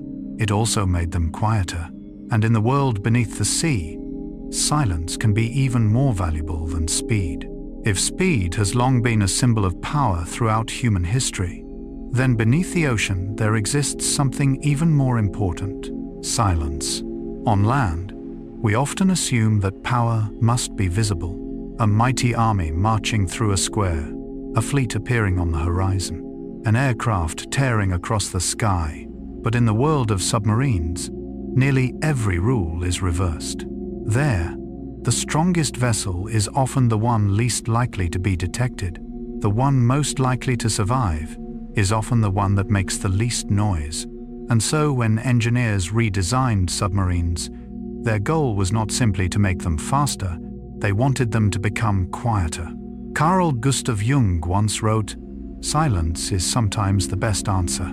Though the statement is usually understood in a psychological or philosophical sense, within the world of submarines, it becomes almost a law of survival. Because underwater, sound replaces light. Human beings cannot see for dozens of kilometers through the darkness of the ocean, but sound can travel extraordinary distances. A small vibration, an engine noise, a propeller turning imperfectly, any of these can reveal a submarine's position. That is why the new hull shape did more than reduce drag. It reduced noise as well. Much like a dolphin gliding through the sea while leaving almost no trace behind. The smooth curves of the teardrop hull allowed water to flow more naturally around the vessel. Less turbulence, less vibration, less sound, and the result was something profoundly important. The submarine began to blend into its environment. It no longer resembled a foreign object fighting against the ocean. It became part of the ocean itself. That idea echoes a familiar theme within Jungian psychology. Jung believed that maturity does not come from forcing ourselves to become something we are not. It comes from discovering our true nature and learning to live in harmony with it. He once wrote, "The privilege of a lifetime is to become who you truly are." In a strange way, the evolution of the modern submarine reflects that same principle. At first, submarines tried to preserve many characteristics of surface ships. They carried the shape and assumptions of the world above, but as they evolved, they gradually realized that their future did not lie on the surface. It lay beneath it. Their future did not depend on becoming better ships. It depended on becoming true submarines. And once they embraced that reality, their full potential began to emerge. It is a beautiful lesson, not only for technology, but for human life as well. For much of our suffering comes from trying to become what others expect us to be, rather than discovering what is most authentic to our own nature. Modern submarines succeeded because they stopped trying to imitate surface vessels. They chose to become creatures of the sea. And from that decision, everything changed. New classes of submarines appeared. Faster, quieter, more efficient. Sonar systems became increasingly sophisticated. Sound-absorbing materials grew more advanced. Propellers were engineered with near-perfect precision. Every improvement served the same purpose: to transform the submarine into a ghost, a presence that could exist without being detected. During the Cold War, that capability carried immense significance. As both superpowers developed nuclear submarine fleets, competition was no longer simply about who could move faster. It became about who could move more quietly, who could detect the other first, who could listen more effectively, who could disappear more completely. A strange kind of contest, one in which victory belonged not to the loudest participant, but to the one who understood the value of silence. Jung observed that the most powerful forces within the human psyche often operate beneath conscious awareness. We do not see them, we do not hear them, yet they influence our decisions every day. Modern submarines function in much the same way. Their greatest power lies not in what others can see, but in what others cannot see, cannot know, cannot predict. It is a form of power unlike most others in history, a power built upon invisible presence. And perhaps that is why submarines became one of the most fascinating symbols of the 20th century. They do not represent domination through noise. They represent influence through silence, not imposing themselves, not demanding attention, yet always present. However, the history of progress never unfolds without cost. Every advance carries risks.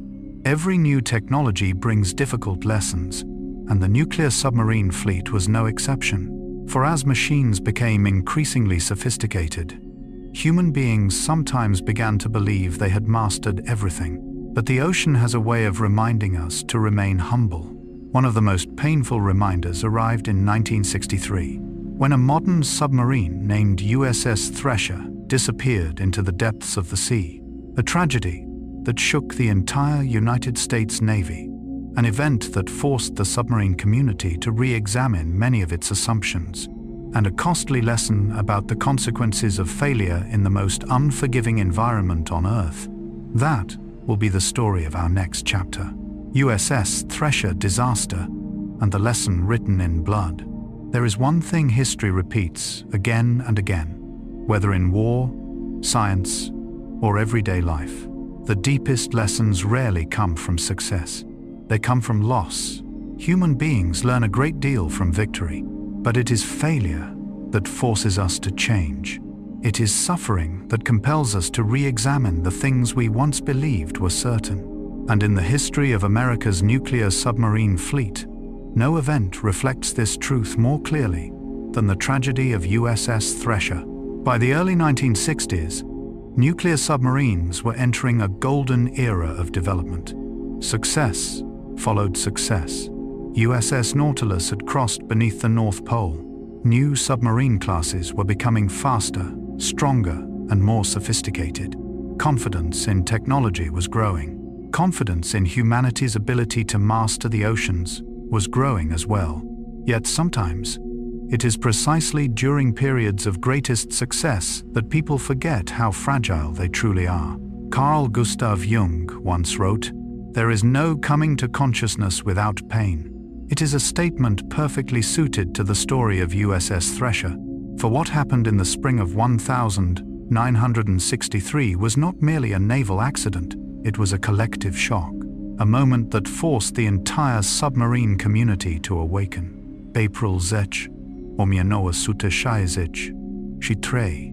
USS Thresher was conducting deep-diving tests off the east coast of the United States. The mission itself was routine. The submarine had recently completed maintenance and was being evaluated before returning to service. Nothing suggested that this ordinary day would become part of history. No one aboard knew they were entering the final hours of their lives. No family member knew that their last farewell would truly be the last. And perhaps that is what makes genuine tragedies so heartbreaking. They often arrive on perfectly ordinary days. USS Thresher was one of the most advanced submarines of its era. Fast, modern, equipped with cutting-edge technology, a symbol of engineering excellence. But the ocean does not care about reputation. It does not care about achievements. It does not care about human confidence. The ocean obeys only its own physical laws.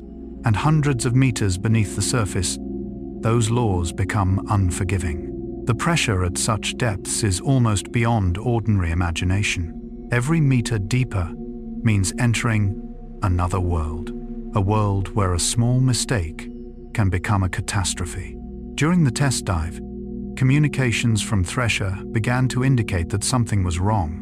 Brief reports, incomplete messages, then silence, a prolonged silence. The kind of silence that experienced sailors understand all too well. The submarine never returned. 129 people were aboard, 129 lives, not a single survivor. It became one of the deadliest submarine disasters in American history. Yet what shocked the nation most was not merely the loss of life. It was the question that followed. How could such an advanced submarine simply disappear? How could a system designed by some of the world's finest engineers fail? How could this happen?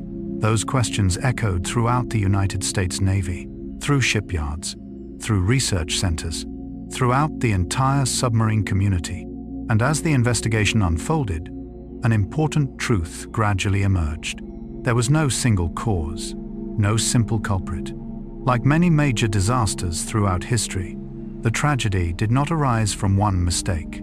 It emerged from a chain of small factors, a technical detail, a hidden weakness, an assumption that had not been fully tested, a vulnerable link within a larger system. Jung once made a profound observation about human psychology. He wrote, "The shoe that fits one person pinches another.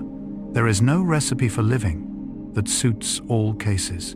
There is no simple formula for every problem. The same is true in engineering." The Thresher disaster demonstrated that within highly complex systems, danger often comes not from what we see, but from what we overlook. The disaster forced the Navy to confront an uncomfortable reality. Past success does not guarantee future safety. Modern technology does not equal perfection. Confidence must always be accompanied by verification. It was a painful lesson, but it was also a necessary one, because sometimes the price of progress is not paid in money. It is paid in human lives, and from that loss, one of the most rigorous safety programs in naval history would be born. A program built upon the memory of those who never returned. A program that would fundamentally change how American submarines were designed, inspected, and operated. Some losses break people, others force them to grow. The difference lies in the question that follows the tragedy. Will we simply grieve, or will we learn something from the pain? After USS Thresher vanished beneath the Atlantic Ocean in April 1963, the United States Navy faced precisely that choice. 129 people were gone. 129 families would never see their loved ones return. No investigation could change that reality. No report could bring them back.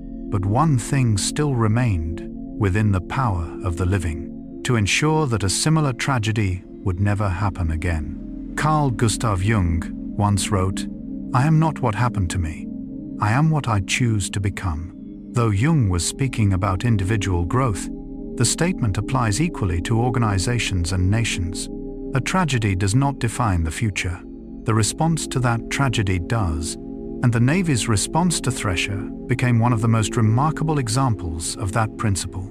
Through extensive investigations, a new understanding emerged. Safety could not be based on assumptions. It could not be based on confidence. It could not be based on reputation. Safety had to be built upon evidence, upon testing, upon verification, upon standards so rigorous that outsiders sometimes considered them excessive. From that philosophy came a program known as SubSafe. The name sounds simple, but its significance is enormous. SubSafe is not merely a technical procedure. It is a philosophy, a promise, a commitment that every component related to a submarine's ability to survive must be examined to the highest possible standard. If a part is installed, its origin must be traceable. If a weld is completed, its quality must be verified.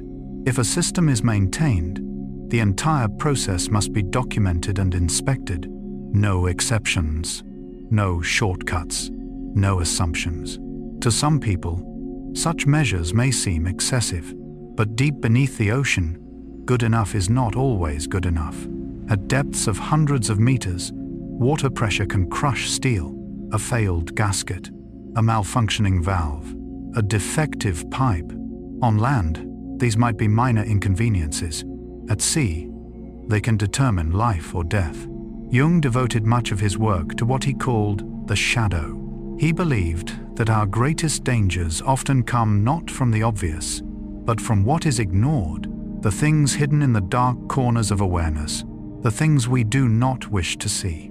The Thresher disaster forced the submarine community to confront those shadows, to examine assumptions once believed to be correct, to question procedures once considered sufficient, to scrutinize details once dismissed as insignificant. It was not a pleasant process, but it was a necessary one, because growth always begins with honesty.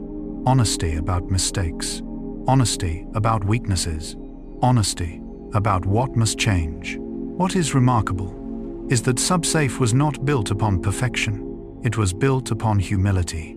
Humility before the ocean, humility before technology, humility before humanity's capacity to make mistakes. And perhaps that is why it proved so effective.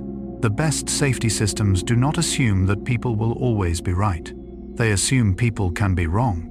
Then they do everything possible to prevent those mistakes from becoming disasters. In the decades that followed, SubSafe became the gold standard of submarine safety. Every new submarine was required to comply. Every procedure had to be proven. Every modification had to be carefully reviewed, and the results were extraordinary. Since the implementation of SubSafe, the U.S. Navy has not lost another submarine due to failures within the areas controlled by the program. That is not merely a technical success. It is a success of responsibility, a success of learning from pain rather than forgetting it. Jung once wrote, "The greatest and most important problems of life are all fundamentally insoluble. They can never be solved, but only outgrown." The ocean remains dangerous. Submarines still operate in one of the harshest environments on Earth. No technology can eliminate risk entirely, but people can become wiser, more careful, more responsible, and that is what SubSafe represents. Not victory over nature, but maturity in the face of nature. Perhaps that is the greatest lesson of USS Thresher, that the most painful tragedies can become the foundation of the most important changes, that the memory of those who were lost can continue to live on through the lives protected afterward. That safety is not the result of luck, but the result of thousands of correct decisions repeated every single day. Yet even as technology became safer, the ocean continued to guard its own secrets. Not every lost submarine leaves behind clear answers. Not every tragedy is fully explained. And only a few years after Thresher, another mystery emerged. Another submarine disappeared, an event that remains controversial to this day. An accident? A technical failure? Or something else entirely? That is the story of the USS Thresher disaster and the lesson written in sacrifice. There is something history repeats again and again, whether in war, science, or everyday life. The deepest lessons rarely come from success. They come from loss. Human beings learn a great deal from victory, but it is failure that forces us to change. It is suffering that compels us to re-examine the things we once believed were certain. And in the history of the United States nuclear submarine fleet, no event reflects this truth more clearly than the tragedy of USS Thresher. By the early 1960s, nuclear submarines were entering a period of remarkable growth. Success followed success. USS Nautilus had crossed beneath the Arctic ice. New classes of submarines were becoming faster, stronger, and more advanced. Confidence in technology continued to grow. Confidence in humanity's ability to master the oceans grew stronger as well. Yet sometimes, it is during our most successful moments that we become most likely to forget our own fragility. Carl Gustav Jung once wrote, "There is no coming to consciousness without pain." Few statements are more fitting for the story of USS Thresher. For what happened in the spring of 1963 was not merely a naval accident. It was a collective shock, a moment that forced the entire submarine community to awaken. April Zech, Omianoa Suteshizech, Shitre. USS Thresher was conducting deep diving tests off the eastern coast of the United States. It was a relatively routine technical mission. The submarine had recently completed maintenance and needed to be evaluated before returning to service. There were no signs that this ordinary day would become part of history. No one aboard knew they were entering the final hours of their lives. No family member knew that their last goodbye would truly be their final one. And perhaps that is what makes real tragedies so heartbreaking. They often arrive on completely ordinary days. USS Thresher was one of the most advanced submarines of its era. Fast, modern, equipped with cutting-edge technology, a symbol of engineering excellence. But the ocean does not care about reputation. It does not care about achievements. It does not care about human confidence. The ocean follows only its own laws of physics, and hundreds of meters beneath the surface, those laws become extraordinarily unforgiving. The pressure at such depths exceeds ordinary imagination. Every meter deeper is another step into a different world, a world where a single small error can become a catastrophe. During the dive, communications from Thresher began to reveal that something was wrong. Brief reports, incomplete messages, then silence. A long silence. The kind of silence that those who work at sea understand all too well. The submarine never returned. 129 people were aboard. 129 lives. Not a single survivor. It became one of the most devastating submarine accidents in American history. Yet what made the event so shocking was not only the number of lives lost, it was the question that followed. How could such an advanced submarine simply disappear? How could a system designed by some of the finest engineers fail? How could this happen? Those questions echoed throughout the United States Navy, across shipyards, across research centers, throughout the submarine community, and as the investigation unfolded, an important truth gradually emerged. There was no single cause, no simple culprit. Like many major disasters throughout history, the accident did not arise from one mistake alone. It emerged from a chain of small factors, a technical detail, a hidden weakness, an assumption that had not been fully tested, a vulnerable link within the system. Jung once made a profound observation about human psychology. He wrote, "The shoe that fits one person pinches another. There is no recipe for living that suits all cases. There is no simple formula for every problem." The same is true in engineering. The Thresher disaster demonstrated that within highly complex systems, danger often comes not from what we can see, but from what we fail to notice. The tragedy forced the entire Navy to confront an uncomfortable reality. Past success does not guarantee future safety. Modern technology does not equal perfection. Confidence must always be accompanied by verification. It was a painful lesson, but it was also a necessary one, because sometimes the price of progress is not paid in money. It is paid in human lives. And from that loss, one of the strictest safety programs in naval history would emerge. A program built upon the memory of those who never returned. A program that would transform the way every American submarine was designed, inspected, and operated. Some losses break people. Others force them to grow. The difference lies in the question asked after the tragedy. Will we simply grieve? Or will we learn something from the pain? After USS Thresher disappeared beneath the Atlantic Ocean in April of 1963, the United States Navy faced that very choice. 129 people were gone. 129 families would never again see their loved ones return. No investigation could change that reality. No report could bring them back. But one thing still remained within the power of the living. To ensure that a similar tragedy would never happen again, Carl Gustav Jung once wrote, "I am not what happened to me. I am what I choose to become." Though Jung was speaking about personal growth, The statement applies equally to organizations and nations. A tragedy does not define the future. How we respond to tragedy defines the future. And the response of the United States Navy after Thresher became one of the most remarkable examples of that principle. Through extensive investigations, a new understanding began to emerge. Safety could not be based on assumptions. It could not be based on confidence. It could not be based on reputation. Safety had to be built upon evidence, upon testing, upon verification, upon standards so rigorous that they sometimes seemed extreme to outsiders. From that philosophy, the SubSafe program was born. The name sounds simple, but its significance is enormous.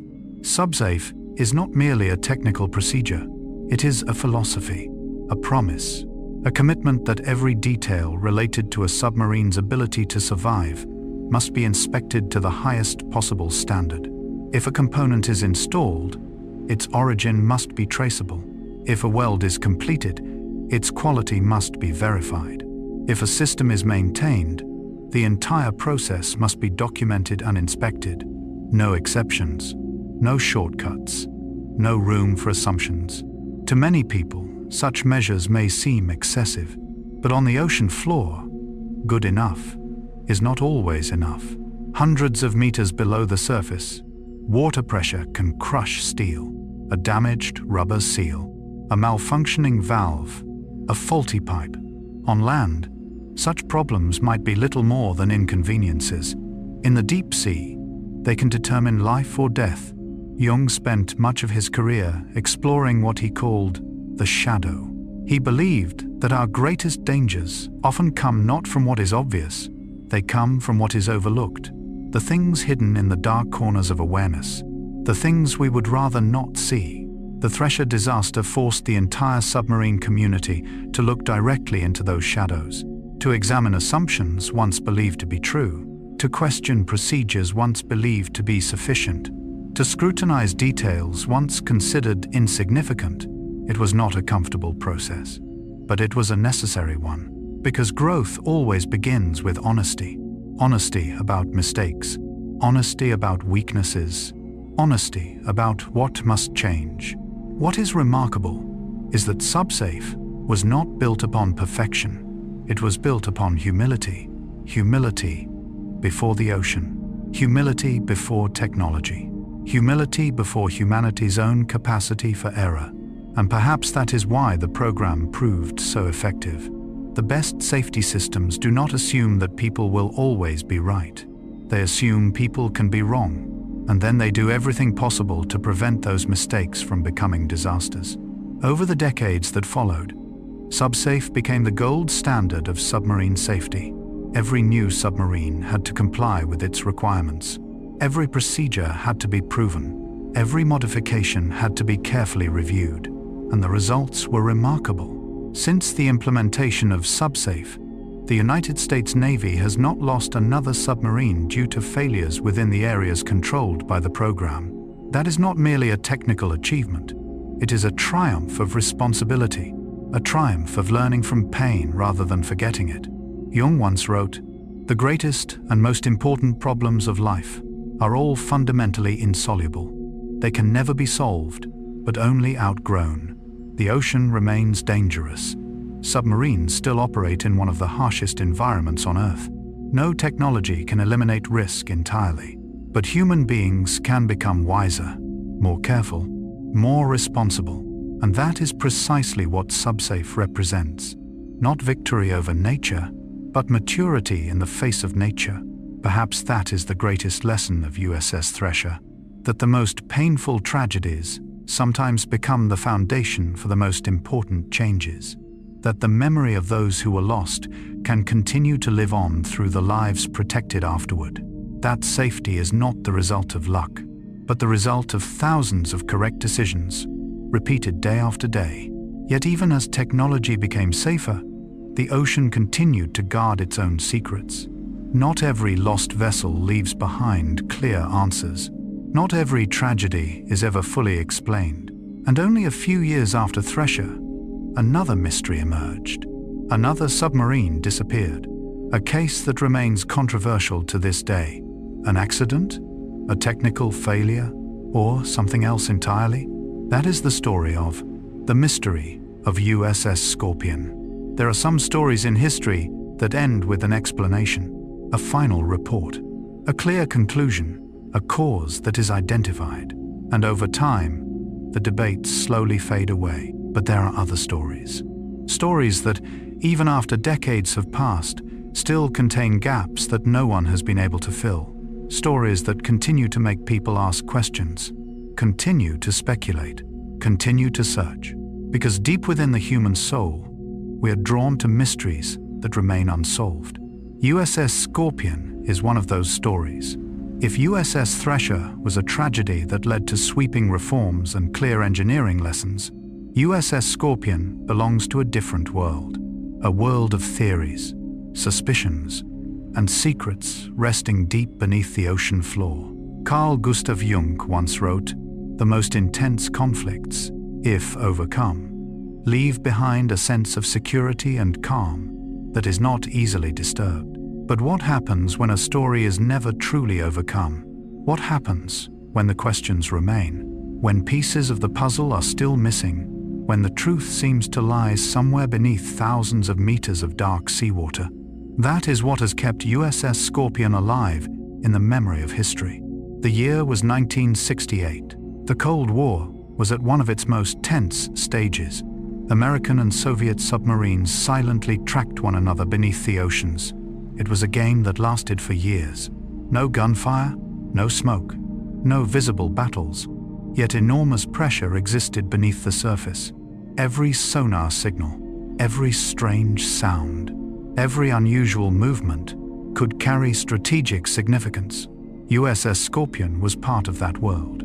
A skipjack-class attack submarine, fast, modern, built for some of the most dangerous missions of its era.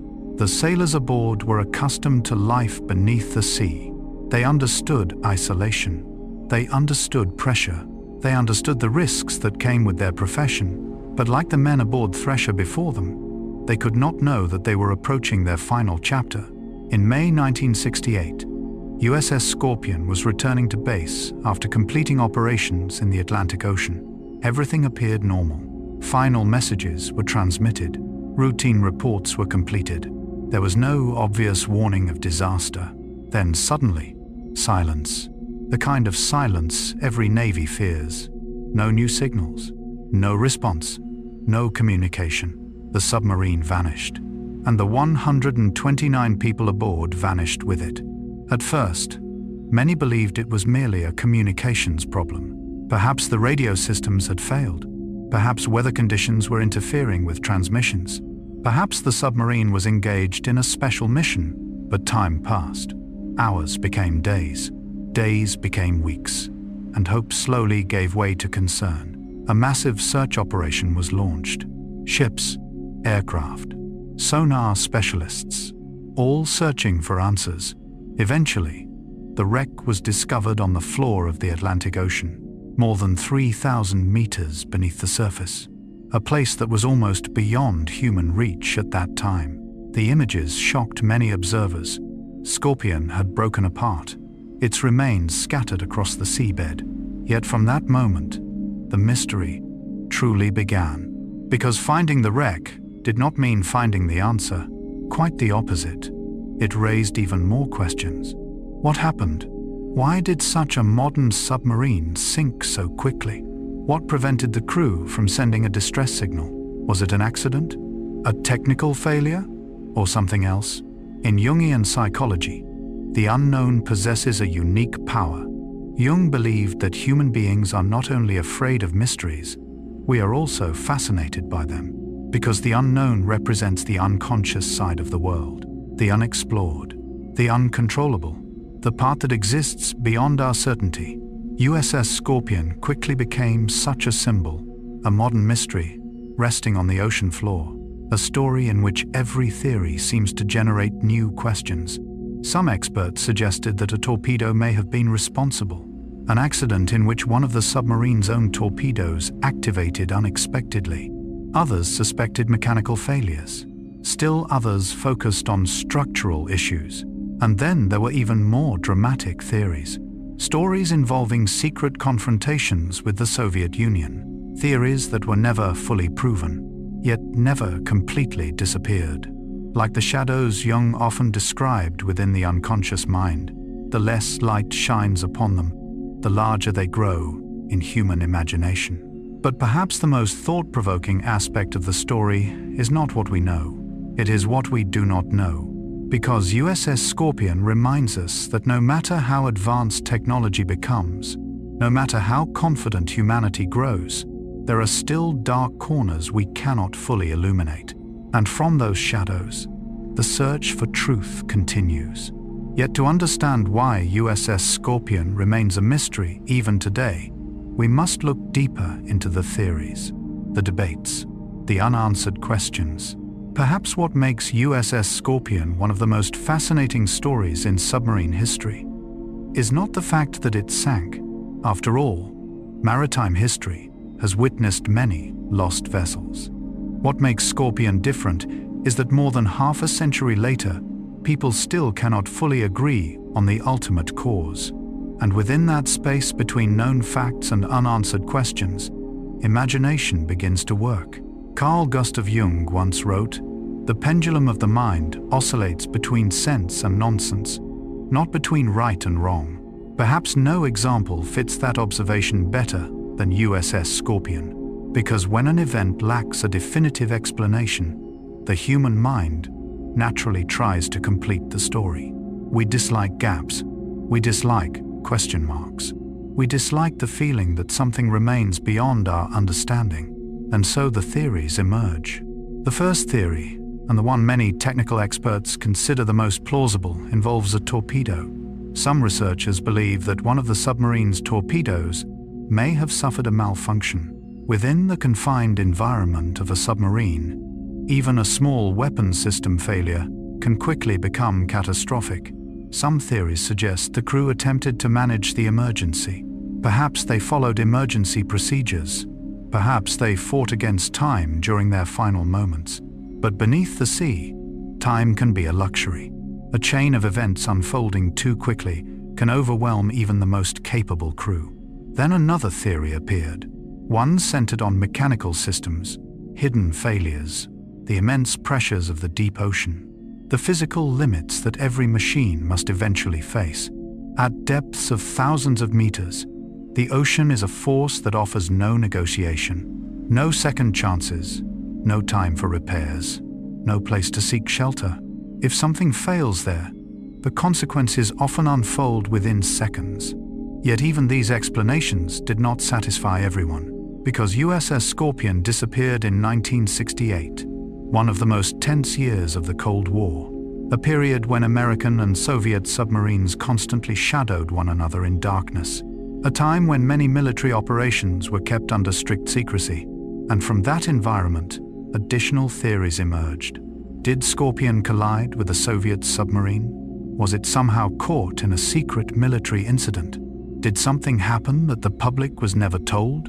For decades, these questions have appeared in books, documentaries, and debates. Yet despite the release of many classified records, no evidence has emerged strong enough to conclusively prove any single theory. And so the mystery remains. Jung spent much of his life studying what he called the shadow, the hidden side of consciousness.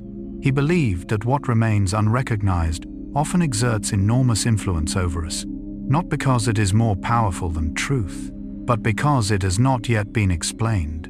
USS Scorpion is like a shadow within naval history, not completely invisible, not completely understood, always present at the edge of awareness, always suggesting that something remains undiscovered.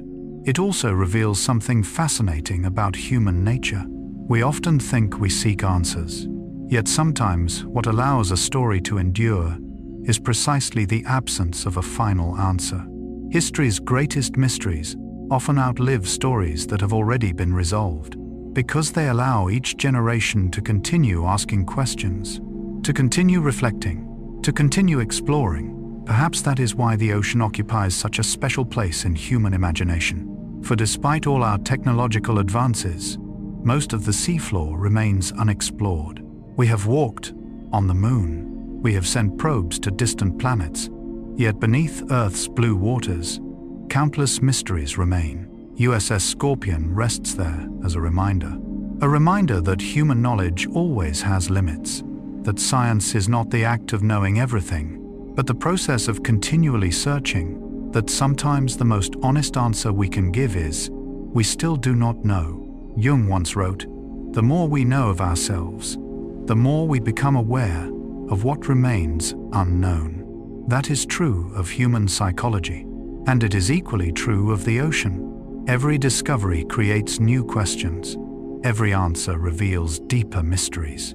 Perhaps that is why USS Scorpion is not merely the story of a lost submarine. It is a story about the limits of knowledge, about humility before the unknown, about the endless dialogue between humanity and mystery. And from those mysteries, we begin to understand that a submarine fleet is not simply a collection of identical vessels. Within that underwater world exist two very different roles, two different missions, two different philosophies, two different souls sharing the same fleet.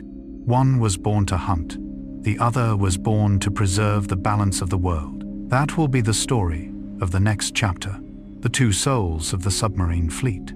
If you stand on a quiet shoreline at night and gaze out into the darkness of the ocean, it is difficult to imagine that entirely different worlds exist beneath those deep waters.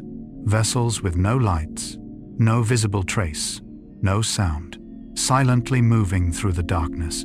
But what is truly fascinating is that not all submarines are born for the same purpose. Just as the human soul is driven by different motivations, the modern submarine fleet contains two very different natures, two roles, two philosophies, two souls. One soul was created to hunt, the other was created to prevent war. Carl Gustav Jung once wrote, "The meeting of two personalities is like the contact of two chemical substances. If there is any reaction, both are transformed." In a sense, the entire history of submarines during the Cold War was the meeting of two such natures. On one side stood the attack submarine, known as the SSN nuclear-powered attack submarine. On the other side stood the ballistic missile submarine, the SSBN ballistic missile submarine. At first glance, they appear nearly identical. Both operate underwater. Both are powered by nuclear energy.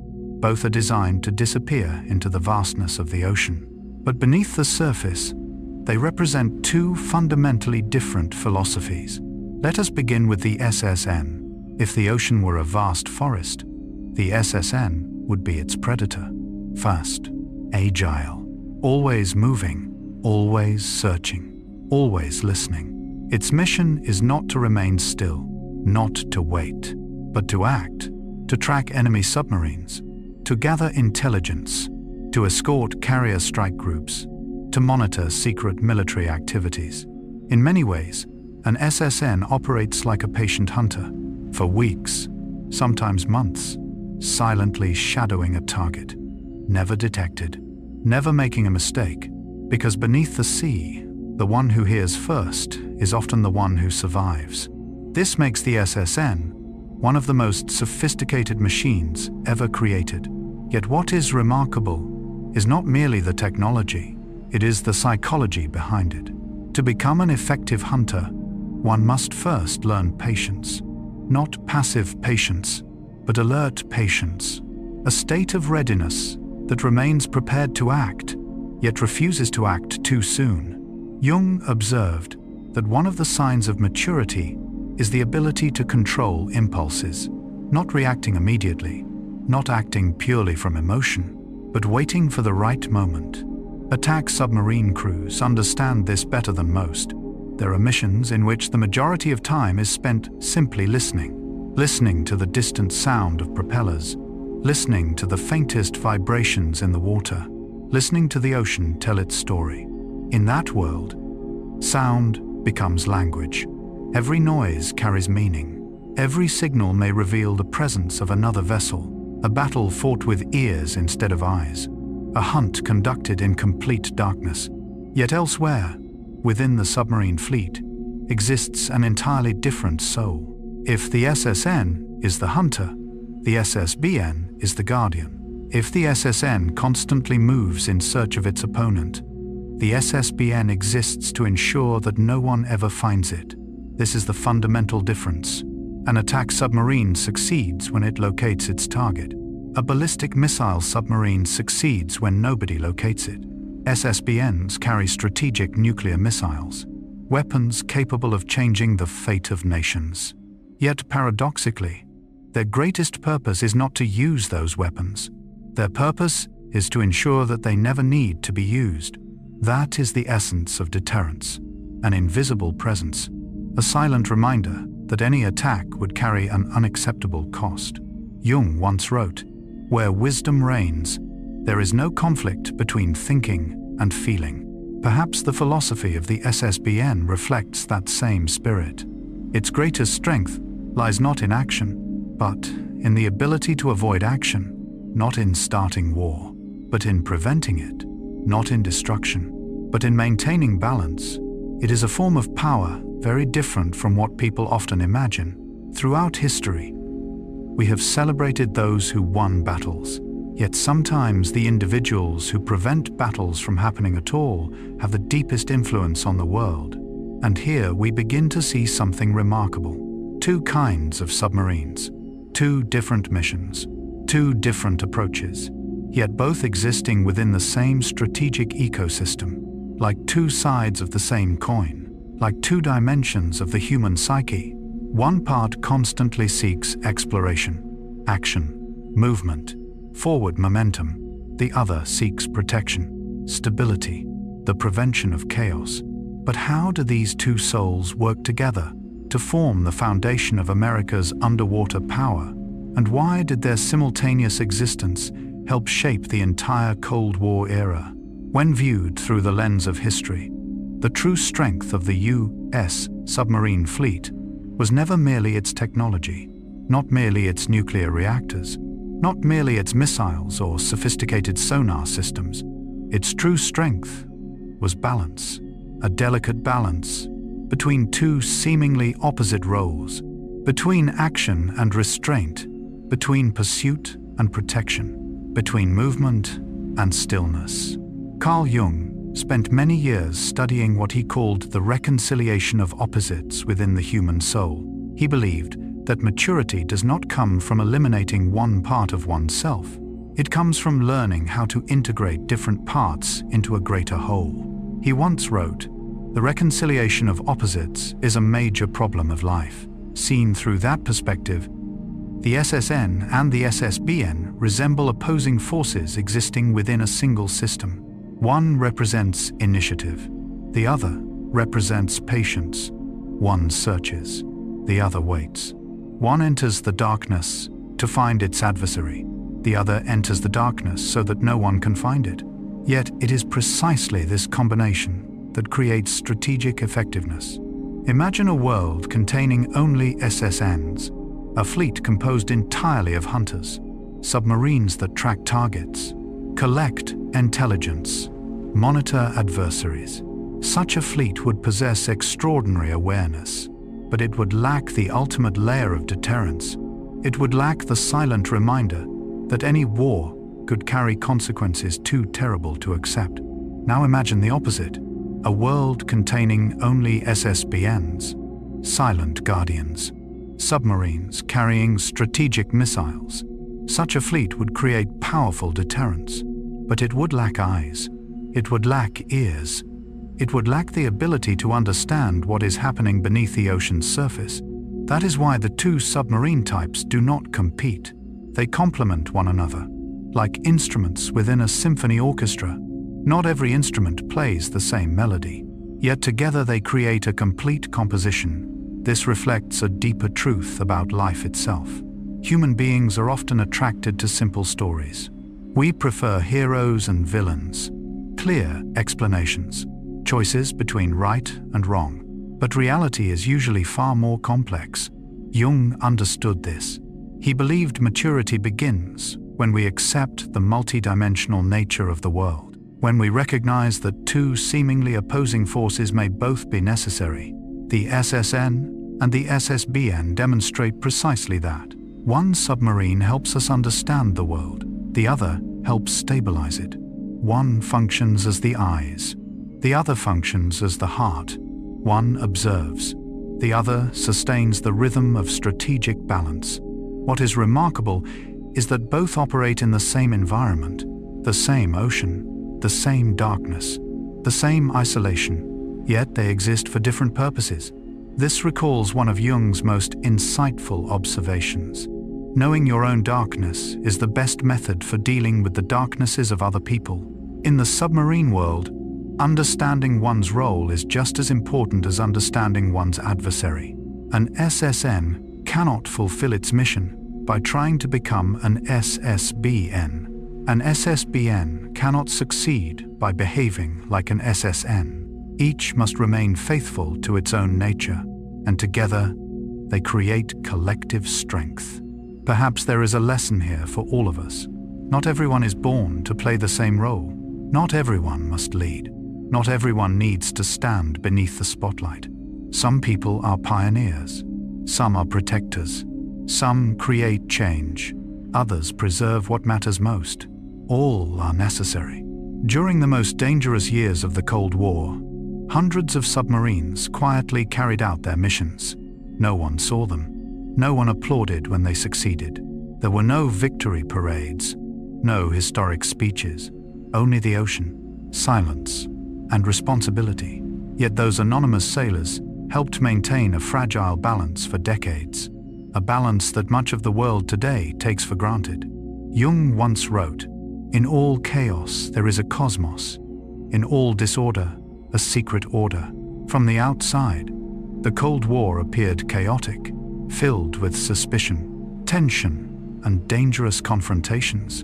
But beneath the waves, a hidden order existed, a system of balance maintained by submarines no one could see. SSNs listening, SSBNs patrolling, sailors working in darkness. And within that world of sound, patience, and secrecy, another battle was taking place.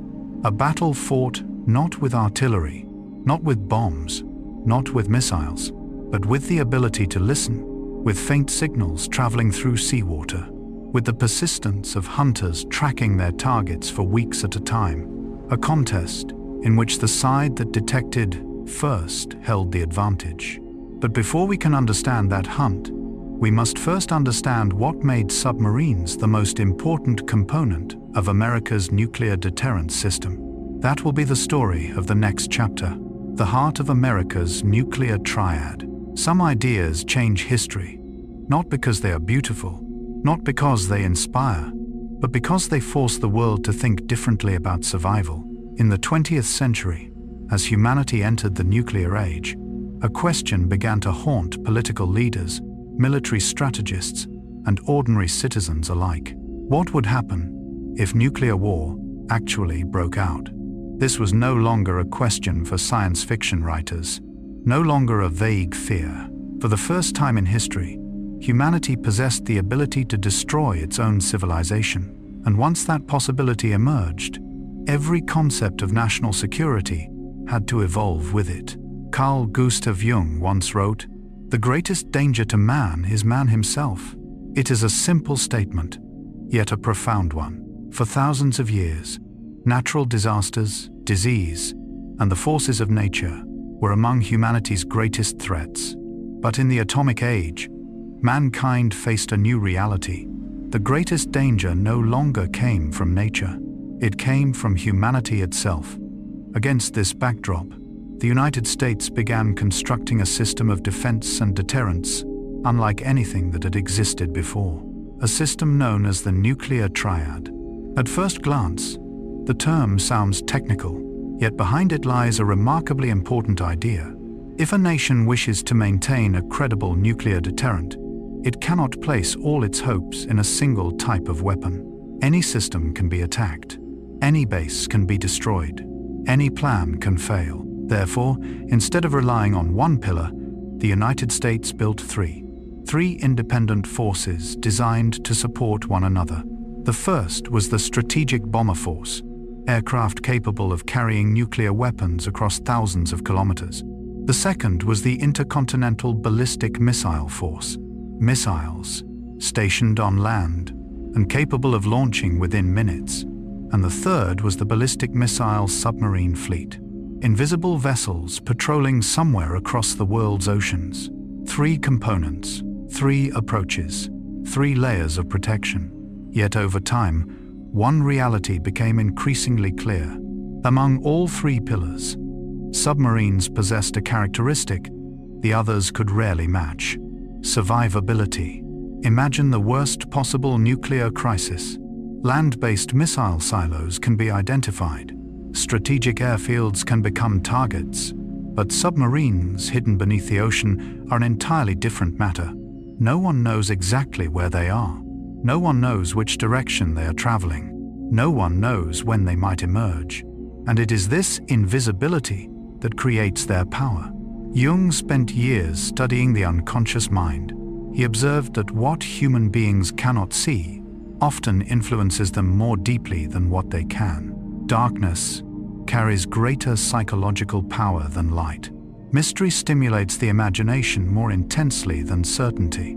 In a very unique way, nuclear submarines operate according to that principle. Their power does not come from being seen. It comes from disappearing. Not from visibility, but from invisibility. It is a form of power unlike anything previous generations understood. For thousands of years, empires displayed strength through massive armies, enormous fortresses, gigantic warships. But in the nuclear era, the greatest power resided in things that could not be seen at all. This represented a profound shift in strategic thinking. And to turn that idea into reality, the United States needed a new weapon, a weapon capable of carrying nuclear power beneath the sea. A weapon small enough to fit inside a submarine, yet powerful enough to alter the global balance of power. That weapon was the Polaris missile. Polaris was more than a missile. It was a revolution. For the first time, submarines could carry strategic ballistic missiles with sufficient range to perform their deterrent mission from the middle of the ocean. Everything changed. The boats no longer needed to approach their targets closely. They no longer needed to risk revealing their position. They could remain hidden in darkness while still influencing events across the globe. Yet Polaris was only half the story. Even the finest missile requires the right platform to carry it. And that is when a new class of submarine appeared. A class that would become the foundation of America's sea-based deterrent for decades. A class named after the first president of the United States, the George Washington class. And it was through the combination of Polaris and the George Washington class that the true heart of America's nuclear triad began to take shape. But why did these submarines become the most survivable component of the entire system? If there is one great paradox of the nuclear age, it is this. The most dangerous weapons in human history were created in the hope that they would never have to be used. At first, this seems contradictory. Yet the deeper we explore the logic of the Cold War, the clearer it becomes why ballistic missile submarines came to be viewed as the heart of nuclear deterrence. Their true power does not lie in launching missiles. It lies in preventing others from launching theirs. Carl Jung once wrote, "Everything that irritates us about others can lead us to an understanding of ourselves." Although this was a statement about psychology, it also reflects the nature of nuclear deterrence in a strange way. Throughout the Cold War, the United States and the Soviet Union constantly observed one another. Each side sought to understand the other, its military capabilities, its strategic intentions, its limits. And through that process, both sides arrived at the same realization. No nation could feel secure if its ability to retaliate could be eliminated in a single surprise attack. If every missile sat on land, if every bomber remained at fixed bases, then, at least in theory, a devastating first strike could cause enormous damage. Submarines changed that equation entirely. Because no one knew where they were. A George Washington-class submarine might be somewhere in the Atlantic Ocean, or beneath Arctic waters, or in a location known only to its crew. It represented a form of strategic invisibility, a final insurance policy, and from that invisibility emerged the concept known as second strike capability, the ability to retaliate even after absorbing a nuclear attack. In simple terms, if an adversary knows that a devastating counterstrike is inevitable, even after striking first, the incentive to start a war diminishes dramatically. It sounds cold. It sounds paradoxical. Yet in the nuclear world, this logic became one of the reasons total war never occurred. Jung spent considerable time studying the human instinct of fear. He realized that fear is not always a negative emotion. Sometimes it functions as a protective mechanism. Fear stops us before we step off a cliff. Fear forces us to consider consequences. Fear encourages us to think before we act. In a sense, the entire doctrine of nuclear deterrence is built upon the same principle: not trust, not friendship, not goodwill, but consequences. The understanding that the cost of war would outweigh any possible benefit. And ballistic missile submarines became the clearest symbol of that understanding. Silent vessels patrolling beneath the sea, not searching for victory, not hunting enemies, not attempting to demonstrate strength, simply existing, simply remaining present. And through that presence, they altered the behavior of great powers. What is remarkable is that these submarines lived lives almost completely opposite to the popular image of war. There were no famous battles, no celebrated clashes, no dramatic victories recorded in textbooks. Most of the time, they simply patrolled in silence beneath the ocean, day after day, month after month. Many of the sailors aboard them never knew whether their missions had actually prevented a war. Yet perhaps that is the very definition of success in this field. If they performed their duty perfectly, nothing happened. And if nothing happened, the world continued to function normally. Jung once wrote, "The least of things with a meaning is worth more in life than the greatest of things without it." Few statements describe strategic submarines more accurately. From the outside, a submarine quietly patrolling for months beneath the sea appears unremarkable. Yet, its significance may influence the fate of millions. Sometimes the most important actions are the ones no one sees. Sometimes the greatest contributions occur in silence. Perhaps there is a deeper lesson here. Human beings often measure value through attention, through fame, through recognition, but not everything meaningful needs to be visible. A father quietly caring for his family, a teacher dedicating decades to students, a scientist working alone in a silent laboratory, or a submariner patrolling somewhere in the middle of the ocean. Each may shape the world far more than anyone realizes. And that is why nuclear submarines gradually became the most survivable element of the nuclear triad. Not because they were the strongest, but because they were the hardest to find. Not because they appeared the most, but because they appeared the least. A paradox that only the ocean could create. Yet while these strategic submarines silently maintained global balance, another, entirely different struggle was unfolding elsewhere, beneath the sea. A struggle not focused on destroying cities, not on launching missiles, not on deterrence, but on searching, tracking, listening.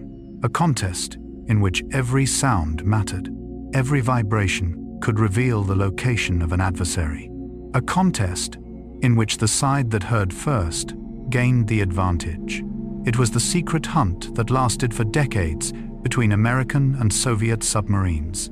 A war, almost invisible to the rest of the world. And that will be the story of the next chapter. The silent hunt. The underwater shadow war of the Cold War. The silent war beneath the sea.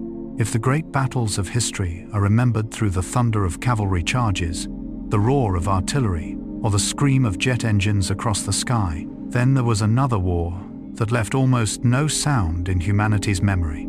A war with no clearly defined battlefield, no spectators. no journalists, no historic photographs splashed across newspaper front pages. In fact, most of the world never even knew it was happening. It was the silent war beneath the oceans. The struggle between American and Soviet submarines throughout the long decades of the Cold War, a game in which the prize was not glorious victory. It was simply survival. Carl Gustav Jung once wrote, "Who looks outside dreams, who looks inside awakes." It is a statement about inner exploration, yet in a very unusual way. It also reflects the world of submarines. For beneath the sea, what the eye can see matters very little. The winner is not the one who observes best with his eyes. The winner is the one who knows how to listen to the invisible world surrounding him, to hear the tiny signals others miss, to detect the presence of an adversary hidden within the darkness. During the most tense years of the Cold War, the oceans became an enormous chessboard, but unlike any chessboard in history, the pieces could not see one another. An American submarine might be only a few dozen kilometers away from a Soviet submarine, yet both vessels were moving through the same abyssal darkness, neither knowing the exact location of the other, neither knowing whether they had already been detected, neither knowing who was hunting whom. It created a very unique form of tension, a tension remarkably similar to what Jung described when speaking of the unconscious mind. We cannot see it, yet we know it exists, and that alone gives it power. To a submariner, the ocean is not empty space.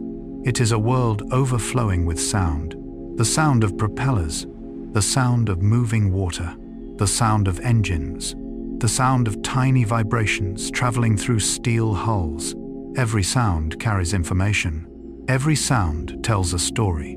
An experienced sonar operator can sometimes identify an entire class of vessels simply by listening, much like a musician recognizing a single instrument within an orchestra. That is why sonar became one of the most important technologies in submarine warfare. If radar is the eye of the sky, then sonar is the ear of the ocean. Yet sonar does not operate within a simple environment. The sea is not a quiet room. It is a living world, a world where temperature, salinity, and depth are constantly changing, and every change affects how sound travels. There are layers of cold water beneath warmer layers, regions where sound bends unexpectedly, areas where signals travel immense distances, and places where they seem to disappear entirely. To outsiders, the ocean may appear to be nothing more than water, but to sonar officers, it resembles an invisible labyrinth, a maze constructed from physics, temperature, and pressure. Jung believed the human mind resembled an ocean. Consciousness was merely the surface. The unconscious was the immense body of water beneath it, a world far larger than we often realize. Perhaps that is why submarine stories hold such fascination. They are not merely stories of technology. They are stories about learning to navigate what cannot be seen, a skill that both submariners and ordinary people need throughout life. In our daily lives, we often make decisions based on subtle signals, a glance, a moment of silence, a feeling difficult to describe with words. Likewise, beneath the ocean, life and death decisions are often made from the faintest indications, an unusual sound, a strange vibration, a tiny alteration within a familiar background noise. The one who notices first gains the advantage. The one who reacts too slowly may pay the price. And from this reality emerged one of the most famous games in submarine warfare. The Americans called it cat and mouse. Yet in truth, both sides were often both cat and mouse at the same time. A submarine might be hunting another vessel, while simultaneously being hunted itself. Today's predator could become tomorrow's prey. No one was truly safe. No one ever possessed complete control. It was a contest of patience, concentration, and the ability to master fear. But what made this struggle remarkable was not merely technology, it was psychology. Because in an environment where you cannot see your enemy, the most frightening thing is often not the enemy at all.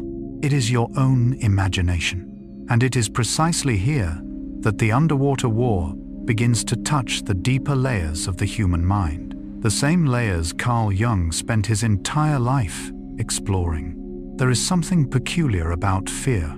Usually, we fear what we can see: an approaching storm, a spreading fire, a visible threat standing directly before us.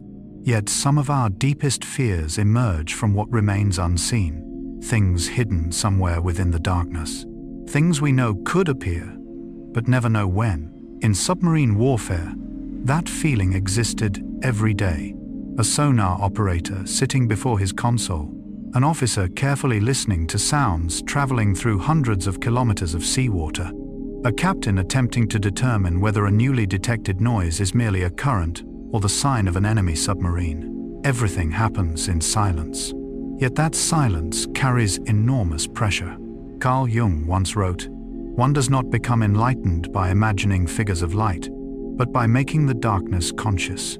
Perhaps nowhere does that statement feel more alive than in the world of submarines, because success there does not come from eliminating darkness. No one can do that. The ocean will always remain dark. Distance will always remain uncertain. Ambiguity will always exist. The only thing human beings can do is learn to understand that darkness, to read the fragile signals emerging from it, to learn how to exist within it. Throughout the Cold War, hundreds of secret pursuits unfolded beneath the waves.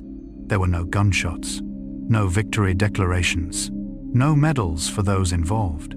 Yet for the sailors, these were intellectual duels, lasting weeks and sometimes months. An American submarine might quietly follow a Soviet submarine, maintaining exactly the right distance to avoid detection, recording every change in speed, every alteration, of course, every sign of activity. Elsewhere, a Soviet submarine might be doing exactly the same thing. Two adversaries, two shadows, two nearly invisible presences, sharing a world in which neither wished to be discovered first. That is why sound became the most valuable currency beneath the sea. An unusual propeller noise, a slight vibration from machinery, the faint clang of metal touching metal. Any of these could become a clue. Sonar specialists were often compared to conductors of darkness. They could not see the target, yet they could sense its presence. Much like a psychologist listening for what remains unsaid, a hesitation, a pause, a subtle change in tone. Jung believed the most important truths rarely exist on the surface. They lie beneath, within the deeper layers of the unconscious. In the submarine world, that principle became almost a law of physics. What matters most is not what floats above the water. It is what remains hidden below, not what is seen, but what is heard. There is a beautiful paradox here. Modern submarines are among the most technologically advanced machines ever created, yet the most important skill aboard them is one of humanity's oldest: listening. Not merely hearing, but truly listening. Listening with complete concentration. Listening for what others miss. Listening, even when everything seems perfectly quiet. Life is much the same. Many people hear, very few truly listen. We hear another person's words, but not the worry hidden behind them. We hear the story, but not the emotions beneath it. We hear the world, yet often forget to listen to ourselves. Jung spent his life encouraging people to have that conversation with their own inner world, because, in his view, the things we ignore are often the things that matter most. The same is true in submarine warfare. A small sound overlooked can endanger an entire vessel. A tiny detail missed can alter the outcome of a mission. That is why those who work in this field develop an extraordinary degree of patience. They learn to wait, to observe, to avoid reacting too quickly. In a world growing faster every day, that is a rare quality.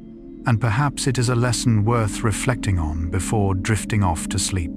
Sometimes the answer does not appear when we try to control everything. It appears when we become quiet enough to listen to life, to listen to other people, to listen to the subtle signals our souls send us each day. In the end, The underwater war was never merely a struggle of technology.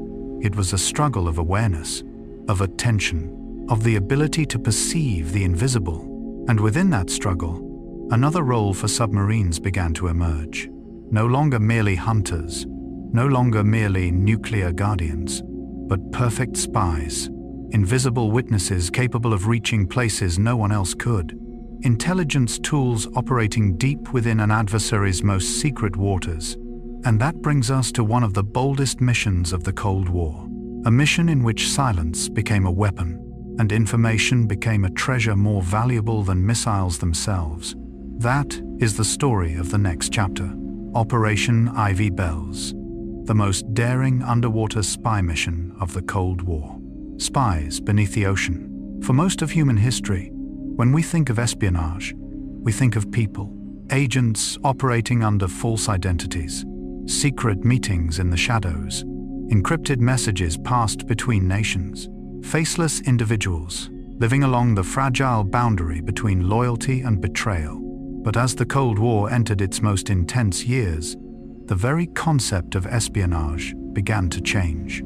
For the first time in history, one of the most effective spies was not a human being.